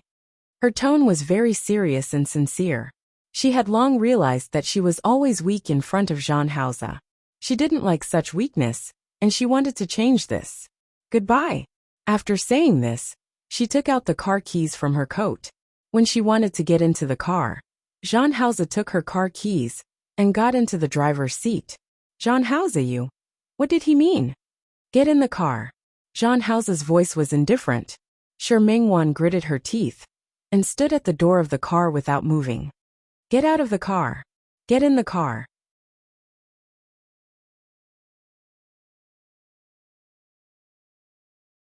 Chapter 660. She didn't move, and neither did Jean Hausa. Mingwan gritted her teeth. The cold wind gave her a headache. In the end, she could only go around to the other side of the car and get in. She didn't speak. She turned her back to Jean Hausa and didn't look at him. She just looked at the scenery outside the car window. This was the direction of her home. After Mingwan saw it clearly, she couldn't help but call out. Stop. As soon as she asked him to stop, Jean Hausa really stopped. She turned to look at Jean Hausa, wanting him to get out of the car. However, before she could say anything, Jean Hausa actually got out of the car. This time, it was Mingwan's turn to be shocked. Was Jean Hausa so easy to talk to? She was a little suspicious and couldn't help but glance at Jean Hausa. Her gaze followed Jean Hausa outside the car. She found that Jean Hausa had gone to a convenience store nearby. Mingwan glanced in that direction, then wanted to sit in the driver's seat and drive away. However, she found that Jean Hausa had actually pulled out the key. She could only sit there without moving and look at Jean Hausa, not understanding what he was thinking. Jean Hausa soon came out, and he seemed to be carrying a bag in his hand. He got into the car, threw the bag on the back seat, and started the car again. Mingwan couldn't help but look back. Unfortunately, it was too dark in the car, so she couldn't see clearly. She looked at Jean Hausa's face again. Jean Hausa. She bit her lip and seemed to be organizing her words in her mind. I admit that I treated you as someone else. She turned her face away, unable to continue. What did she say? She said that she did not treat him as someone else, that he was the person in her heart. From the age of 12 to the age of 25, for the past 13 years, she had been thinking about him every single day. But now, she had to force herself to tell him that she only thought of him as someone else? Jean Hausa glanced at her with a gloomy gaze. But he went back to driving seriously. It wasn't too far from her apartment, so it wouldn't take long for them to arrive. The car stopped, and Mingwan got out of the car. Jean Hausa got out of the car and took the bag from the back of the car seat. Mingwan reached out to take the key from Jean Hausa's hand, but he had already stepped into the car. It was only then that Mingwan saw clearly what was in the bag in his hand. Although only a corner was revealed, it was enough for her to see it clearly. Looking at the boxes of ultra-thin Okamoto, she blushed and quickly followed Jean Hausa. You, Jean Hausa. Jean Hausa walked quickly. He entered the apartment building in a few steps and pressed the button for the elevator. Jean Hausa, can we talk? Mingwan bit her lip. She still wanted to say something, But the elevator came down and someone came out. When he saw Jean Hausa and the other man, he took another look at them.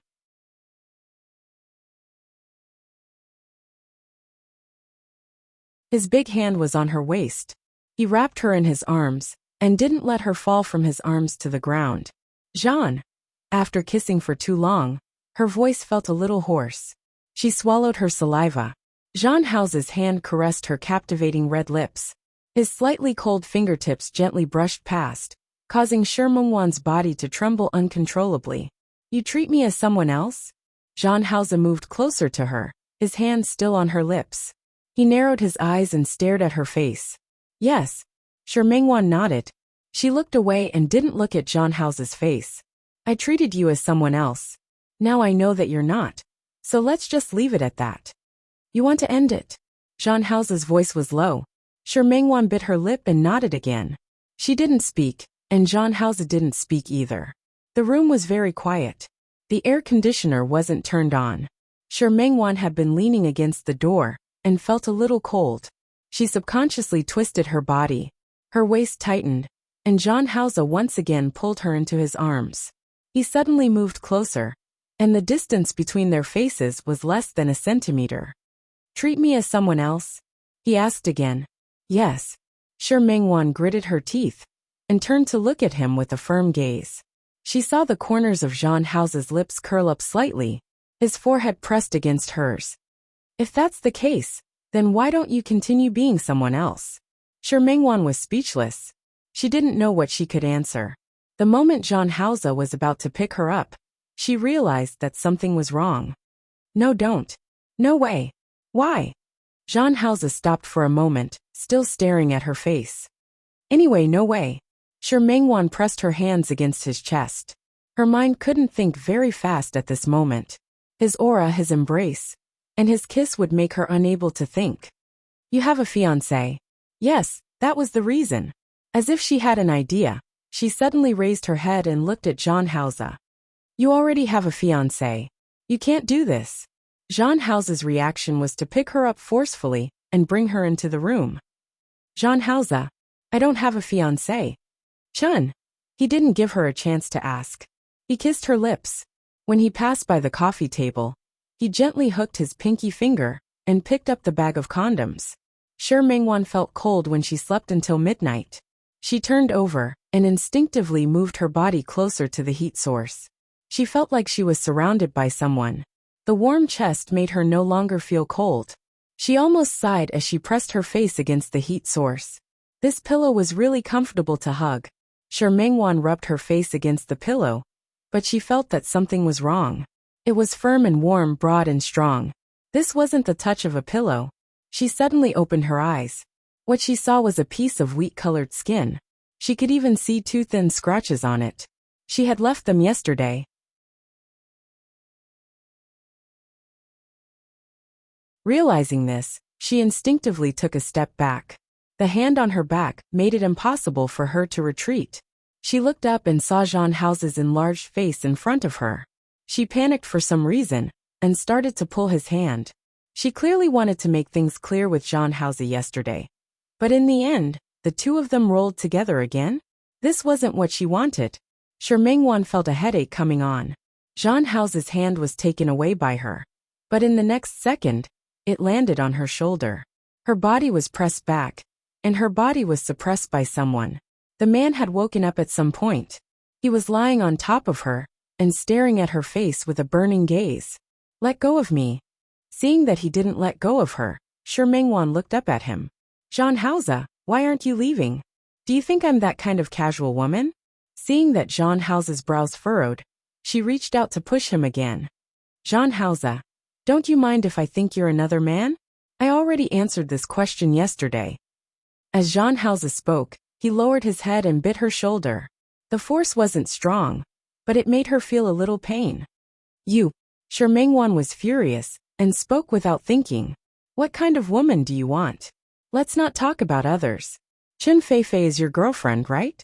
Aren't you afraid that she'll be unhappy if you know what you're doing to me here? Jean Hausa stopped for a moment. There was a flash of darkness in his eyes. Don't mention her. What happened between them had nothing to do with Chen Feifei. I don't want to mention her either. Shi Mengwan's emotions were complicated. But the problem is she's your girlfriend, isn't she? Zhang Hao's face moved closer to her. Do you mind? I mind. Shi Mengwan looked at his face and didn't want to say that she minded very much. But this isn't because I have deep feelings for you, but because I don't want to be a mistress. No woman would like to be a mistress, and she was no exception. Zhang Hao stared at her face for a long time and finally said, she has heart disease. This could be considered an explanation. After saying that, he lowered his head and kissed her shoulder again. Shi Mengwan, however, heard a different answer at this time. So that was how it was. Chen Feifei had heart disease. Perhaps she couldn't exercise vigorously. What about Zhang Haoza? The two of them had done it so many times, so she could understand that his desire was very strong. Her health wasn't bad, but she begged for mercy under him every time. If Chen Feifei had heart disease, how could she bear it? Her heart felt as if it had been cut by him with a knife, and it hurt dully. She was lying to him when she said that she treated him as someone else. But he really treated her as a prostitute. She was just a substitute that Zhang Haoza found because he pitied Chen Feifei. She was a woman who helped him solve his desire. Her heart hurt. It was so painful that even her body's senses became dull. The man didn't notice her absent-mindedness and pain. It was like a sword that split her apart. Then he pulled it into pieces. She was broken into pieces. From body to heart. She would never be complete again. Time passed by a few more days, and it was New Year's Day. Shi Mengwan's studio also had 3 days off. She originally wanted to go and play with Su Qingsang, but Su Qingsang went to Japan with Xiang Kaiping. Before going, she asked Shi Mengwan if she wanted to go with her. Shi Mengwan knew that this was a trip that Su Qingsang wanted to improve her relationship with Xiang Kaiping. So how could she be so blind? She drove herself back to her home. Compared to the 5 or 6 hours it took to return home 13 years ago, the distance of the repaired highway was shortened by nearly half. It only took Shi Mengwan more than 2 hours to drive home. Shi Mengwan's mother was very happy to see her. As usual, Shi Mengwan bought a lot of things and gave her parents a lot of supplements, as well as some specialties that could only be bought in Lin City. She usually sent them a lot, but it was different to bring them back herself. This time, Shi Mengwan really wanted to stay for 2 more days to celebrate New Year's Day with her family. Although such a new year was not popular in a small place, her parents were very happy to see her. They slaughtered chickens and fish, and her sister, Shi Mengru, was also very happy. They kept surrounding her and calling her sister, asking her to stay for 2 more days. Shi Mengwan agreed, but the plan couldn't keep up with the changes. She had only stayed for a day when she received a call from a client. The other party asked her to rush an urgent letter. That was an old client who had established a good working relationship with Sun Ge since the establishment of the studio. After Shi Mengwan helplessly explained to her parents, she returned to Lin City again, under her mother's disappointed gaze. This time, she didn't alarm the other employees. She went straight back to the studio to meet the client. She wrote down all the other parties' requests. Because it was an urgent letter, Shi Mengwan returned to her office and began to prepare to draw. Before she started, she scrolled through her WeChat moments. She saw the pictures Su Qingsang posted, the hot springs in Japan, and the wooden plaques for prayer in Sensoji Temple. She casually clicked like. When she saw the cherry blossom patterns, Shi Mengwan was inspired. When she drew, she always didn't care. Time passed by for a few hours, but she didn't notice. Her phone vibrated a few times, but she didn't notice. The sun was setting, and the lights were on in the room. Shi Mengwan didn't notice that the neon lights were already shining outside. She spent a few hours to make the first draft interesting. Then, she decided on the fabric and the materials needed for the accessories. It was all done. She looked at the manuscript and was very satisfied. Whether it was designing a gown or a wedding dress for the client, most of the time, it was based on the client's ideas. Although that also gave her a sense of accomplishment. But suddenly having her own inspiration like this, and drawing a picture that she was very satisfied with made her even happier. She saved the manuscript into the computer, encrypted the information and saved it. After packing up everything, Shi Mengwan realized that she had been sitting for too long. Her arms and back were a little stiff. Especially her legs, they were extremely numb. She tried to stand up, but she sucked in a breath of cold air. In such a situation, she could only wait for her legs to go numb. Shi Mengwan looked at the time. It was already past 9 o'clock in the evening. She didn't expect that she would draw for a few hours. Her feet were so numb that she was wondering if she should call for a courier first.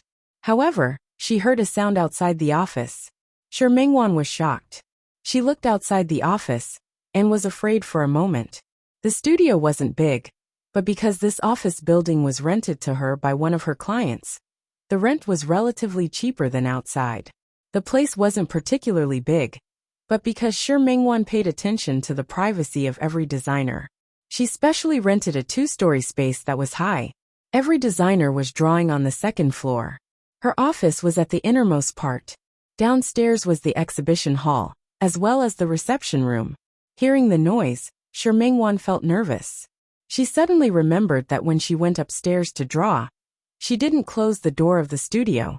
At this time, was the person who came here a thief or someone else? No matter which one it was enough to scare Shi Mengwan. After all, she was the only one here. Her first reaction when she picked up her phone was to call the police. But before calling the police, she should first find a place to hide, right? She heard the sound of footsteps going upstairs, and she became more and more nervous. The place to turn on and off the lights was at the door. She was anxious to turn off the lights and close the door. However, the numbness in her feet still hadn't passed. Waves after waves. Shi Mengwan felt extremely uncomfortable, and she was afraid and anxious. Her back was even covered in a layer of sweat. Seeing that the footsteps were getting closer and closer, she gritted her teeth and stood up, wanting to run to the door. She quickly closed the door before the person came. Shi Mengwan dragged her numb legs around the desk. Just as her hand touched the door, the person outside had already come in. She panicked and instinctively went to close the door. The door was pushed by someone skillfully. She was caught off guard, and her feet were numb. Her body actually fell backwards. She thought that she would fall for sure, but someone was one step faster to support her body. She was stunned for a moment. When she saw Jean House's familiar face, she suddenly exploded. You. She said a few words consecutively. Her feet were so numb that she couldn't stand up. The aftereffects of fear made her body weak. She gritted her teeth, raised her hand, and punched Jean House's shoulder.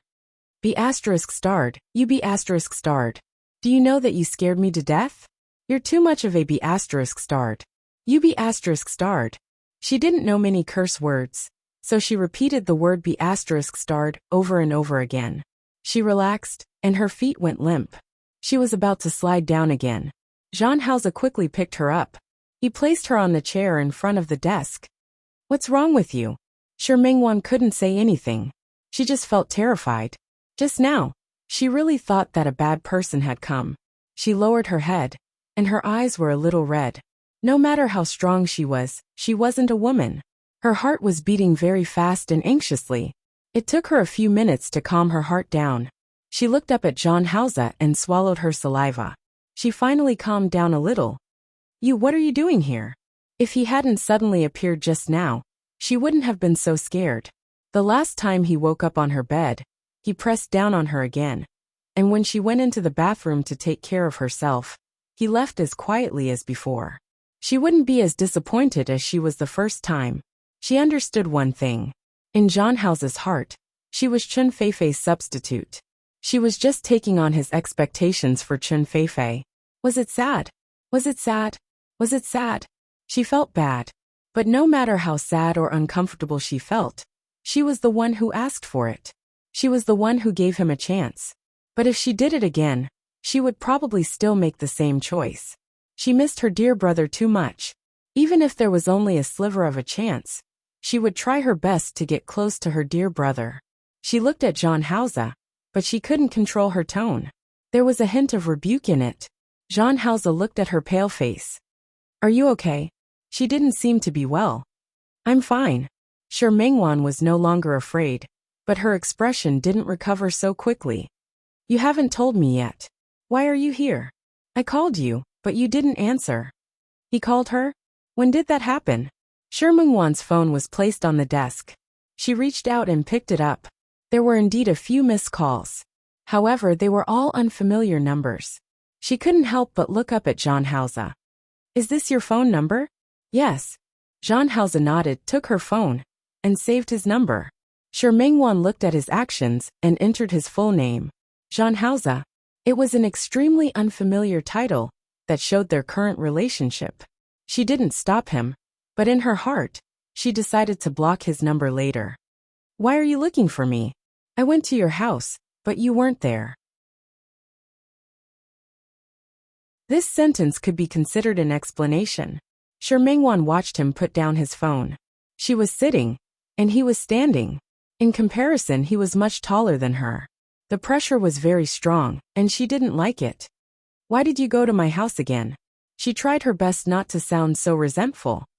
If you want a woman, you can go find a prostitute. No, with your conditions, as long as you wave your hand, there should be many women for you to choose. Isn't that so? Although she didn't understand how Qiao Zhe had become the current John Hausa, she also didn't understand how the dear brother, who had nothing back then, had become an elite in the business world. But even without these external blessings, just John Hausa's face alone could attract many women, right? Why did he insist on clinging to her? John Hausa narrowed his eyes and frowned because of her words.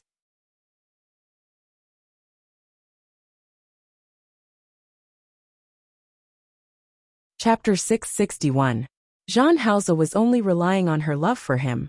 No matter how spineless she was and how much she loved him, she couldn't stand him treating her like this. Sure, Mingwan. John Hausa's voice was a little low. If one looked carefully, they would find that his expression wasn't very good. Sure, Mingwan noticed that this seemed to be the first time he called her by her name, and he called her by her full name. Feeling a little sad, she blinked her eyes and suppressed the feeling of wanting to cry. John Hausa, don't tell me you want to say that you don't think of me as a prostitute? Then what are you doing now? Don't tell me you want to say that you like me? Did he think she would believe him? John Hausa didn't like to hear that word from her mouth, but she insisted on saying it twice in a row. After she finished questioning him, John Hausa lowered his head to kiss her. This time, Sure Mingwan made up her mind not to let him have his way. She retreated and used the force to push him away. John Hausa's hands were placed on her shoulders. She pushed him away and his body retreated a little. John Hausa, you can leave. Her feet had already recovered from the numbness. Now she stood up and tried her best not to lose her aura. Even if she had already lost completely, John Hausa didn't say anything.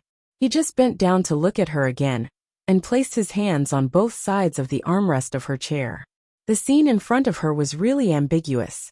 Sure Mingwan pressed her body tightly against the back and stared at John Hausa warily.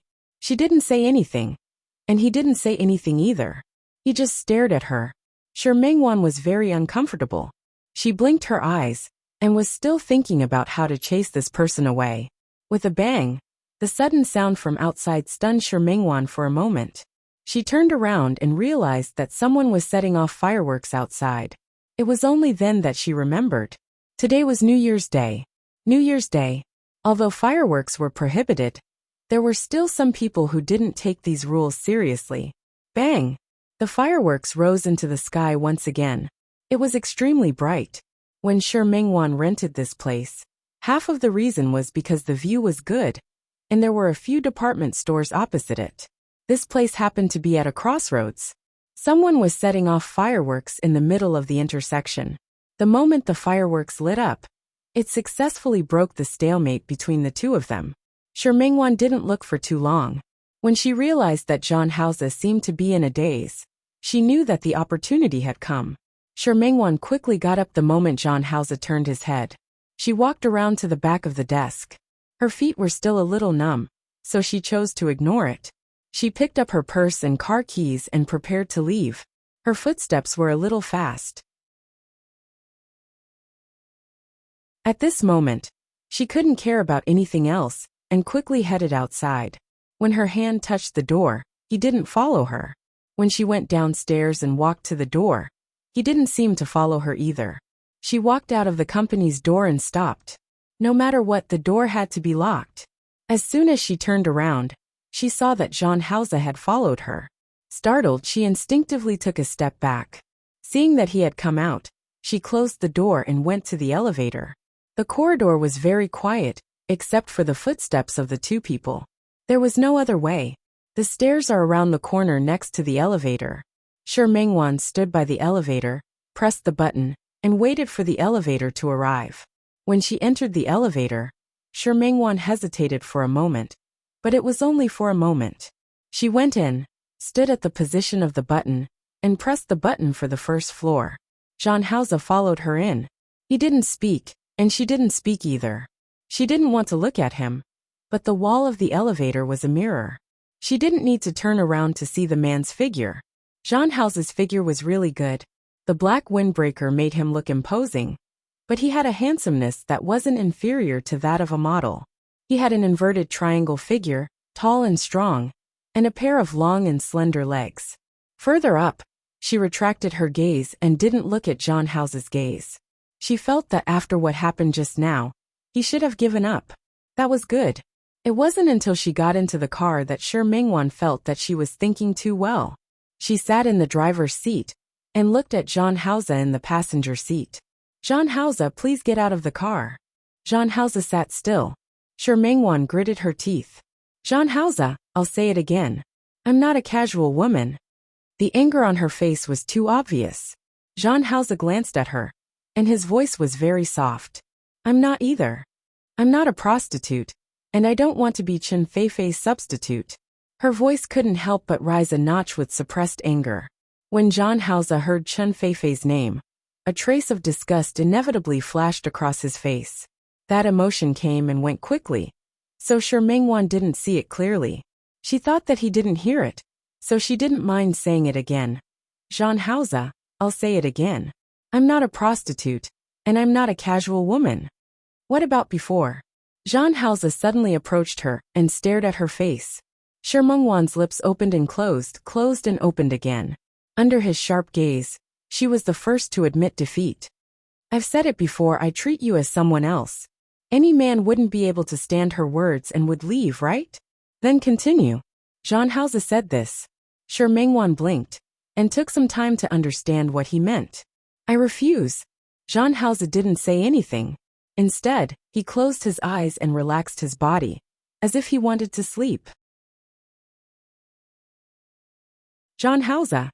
Shi Mengwan called out, and realized that John Hauser didn't want to open his eyes at all. She became more and more annoyed. After a stalemate for nearly 3 minutes, when there was another burst of fireworks outside, she finally couldn't help but start the car. Forget it. On the first day of the new year, she told herself that she just didn't want to have a conflict with John Hauser on such a day. The car stopped outside her apartment.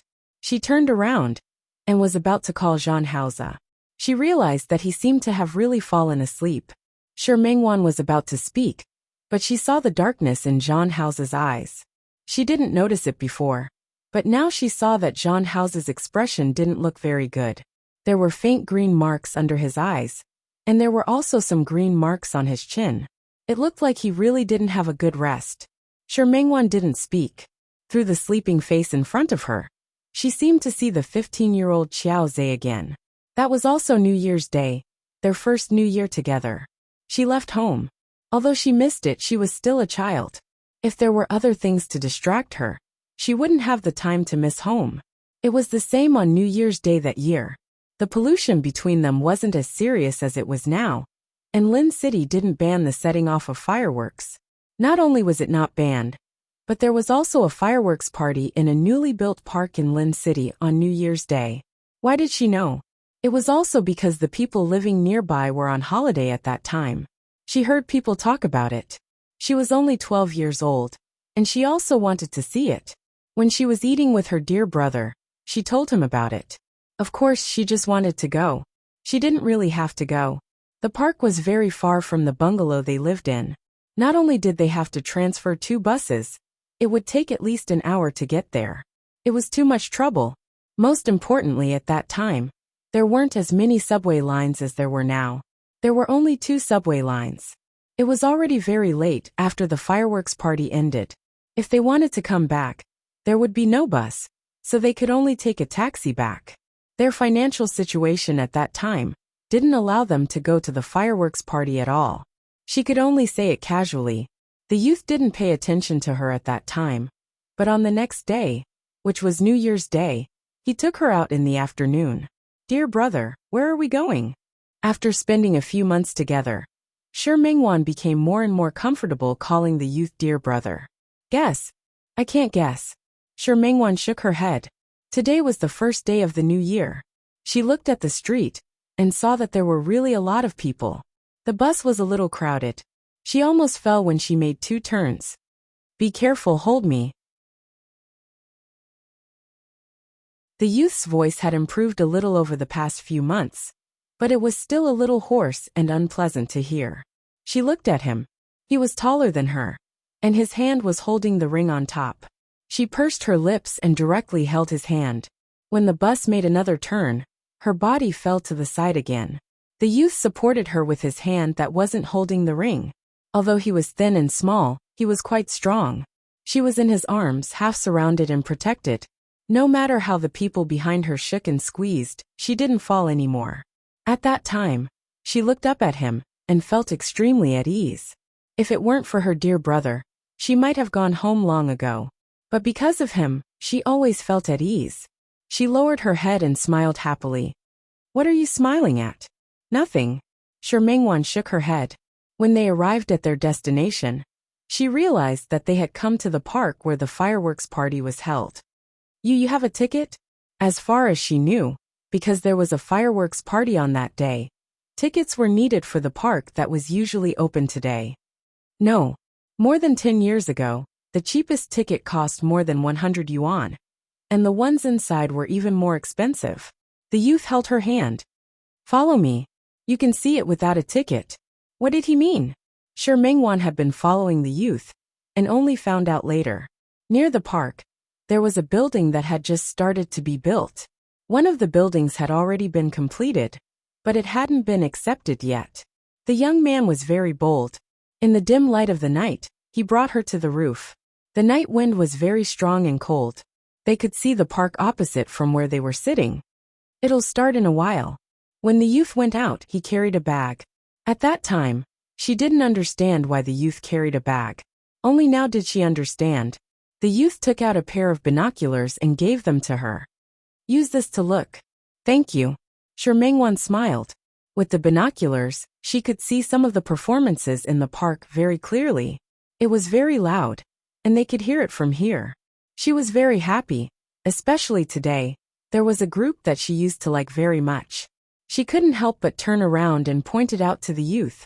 However, she realized that the youth wasn't watching the performance in the park, but was looking at her. "Dear brother?" Was there something dirty on her face? "It's nothing. You can watch if you like." The youth turned his face away. The night was too dark, so she didn't see it. The youth's ears were also slightly red. She just held the binoculars and watched with great interest. The youth not only prepared the binoculars, but also snacks and water. They were all things that little girls would like. When the fireworks party started, the binoculars weren't even needed. Because she was very close, she could see very clearly. There were all kinds of fireworks, colorful and dazzling. She had never seen so many forms of fireworks.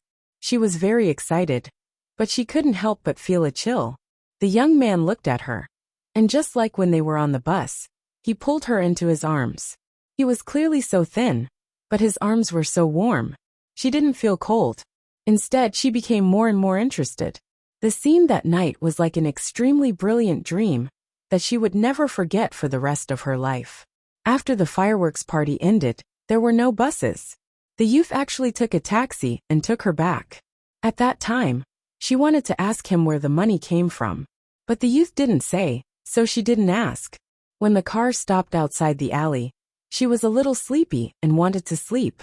She had always lived a very regular life. When it was time, she would go to sleep. The youth didn't wake her up. Instead, he carried her on his back and carried her home just like that. Her thoughts came back to her senses from the drowsiness that day. Mengwan realized that Zhang Haoze had woken up at some point in time. She retracted her gaze, bit her lip, and quickly got out of the car. This time, when Zhang Haoze followed behind her, she didn't let him leave again. She knew that it was useless. When she entered the bathroom to take a shower, Mengwan looked at herself in the mirror and felt a little conflicted. She bit her lip. Why couldn't she make up her mind to solve something that she knew was wrong? Forget it. Today was the first day of the new year. If there was anything else, she could talk about it after today. Mengwan told herself that after today, she would definitely chase Zhang Haoze away. Even though she knew that she couldn't do anything to Zhang Haoze. To Mengwan's surprise, when she returned to her room after taking a shower, Zhang Haoze was already lying on the bed. His eyes were closed, and he seemed to have fallen asleep again. Was he very sleepy? Mengwan wanted to ask, but she felt that she couldn't get anything out of him. She went to bed and fell asleep. Just as she turned off the light, Zhang Haoze reached out his hand. Her body stiffened for a moment. She didn't like this. She didn't like that every time Zhang Haoze came, he wanted to have sex with her. She didn't like that he only had passion in bed and coldness outside of bed. To her surprise, Zhang Haoze only hugged her. Sensing that her body was stiff, he buried his face in the pit of her neck and gently rubbed her neck. I'm very sleepy. I want to sleep. He lowered his voice and didn't say another word. The man seemed to be really sleepy and wanted to sleep. Mengwan waited for a while and heard the man's long breathing. She froze for a moment and couldn't help but look up at the man's face. The lights in the room were already off, and the curtains were drawn. She couldn't see clearly. It was dark. She thought about the dark shadow on the man's face just now, and the fatigue on the man's face. A flash of heartache flashed across her heart, but she tried her best to restrain it. She told herself that it had nothing to do with her. But no matter how much mental preparation she made, Mengwan still raised her hand. Just as she was about to touch the man's face, she retracted it. She closed her eyes and pressed her face against his heart when he was unconscious. Listening to his steady heartbeat, she fell asleep. When Mengwan woke up in the morning, Zhang Haoze was still sleeping. He seemed to have really fallen asleep. She stared at his sleeping face for a long time, then gently retreated from his arms. After washing up, Mengwan realized that Zhang Haoze was still asleep. She ignored him and went straight to the kitchen. After searching for the ingredients, Mengwan decided to make the simplest breakfast. She took one set of ingredients, but when she thought of the person who was sleeping in the room, she still took 2 more sets of ingredients. She remembered that he had always had a big appetite. In the room, Zhang Haoze didn't sleep for long. He was woken up by the ringing of his phone. He picked up the phone. It was Chen Feifei. Brother Hao, when are you coming back? Feifei. Zhang Haoze looked at the time and sat up. Brother Hao. Chen Feifei, who was on the other end of the phone, seemed to hear something different. What's wrong with your voice? Are you sleeping? No. Zhang Haoze shook his head, and his voice returned to its usual calmness. What's the matter? Of course there's something. It's New Year's Day. It's New Year's Day, but you're actually going on a business trip. You're not coming back to accompany me. There was silence. Zhang Haoze didn't answer, and Chen Feifei didn't really want him to. Dad is too much. Why did he let you go on a business trip so far away by yourself? You still have to go for so many days. Are the people raised by the company all useless? Feifei. Zhang Haoze's voice changed. Chen Feifei gritted her teeth. Okay. I know this is because Dad trusts you, but I'm just not happy. I want you to accompany me. Wait for me to come back. Zhang Haoze's voice was indifferent. Is there anything else? Yes. Chen Feifei thought of the news she had received before. I heard that the marketing manager of the partner company is very beautiful. Do you think she's beautiful or me? Zhang Haoze didn't want to answer this question at all. That's all you want to ask. Then I'll hang up. I still have a meeting later. Brother Hao. Chen Feifei gritted her teeth with a ferocious expression. Zhang Haoze wasn't in front of her, and she wasn't afraid of being seen by him. Zhang Haoze hung up the phone and went back to sleep. His phone rang again. He looked at the number and picked it up. How is it? Is it convenient over there? Everything is going well.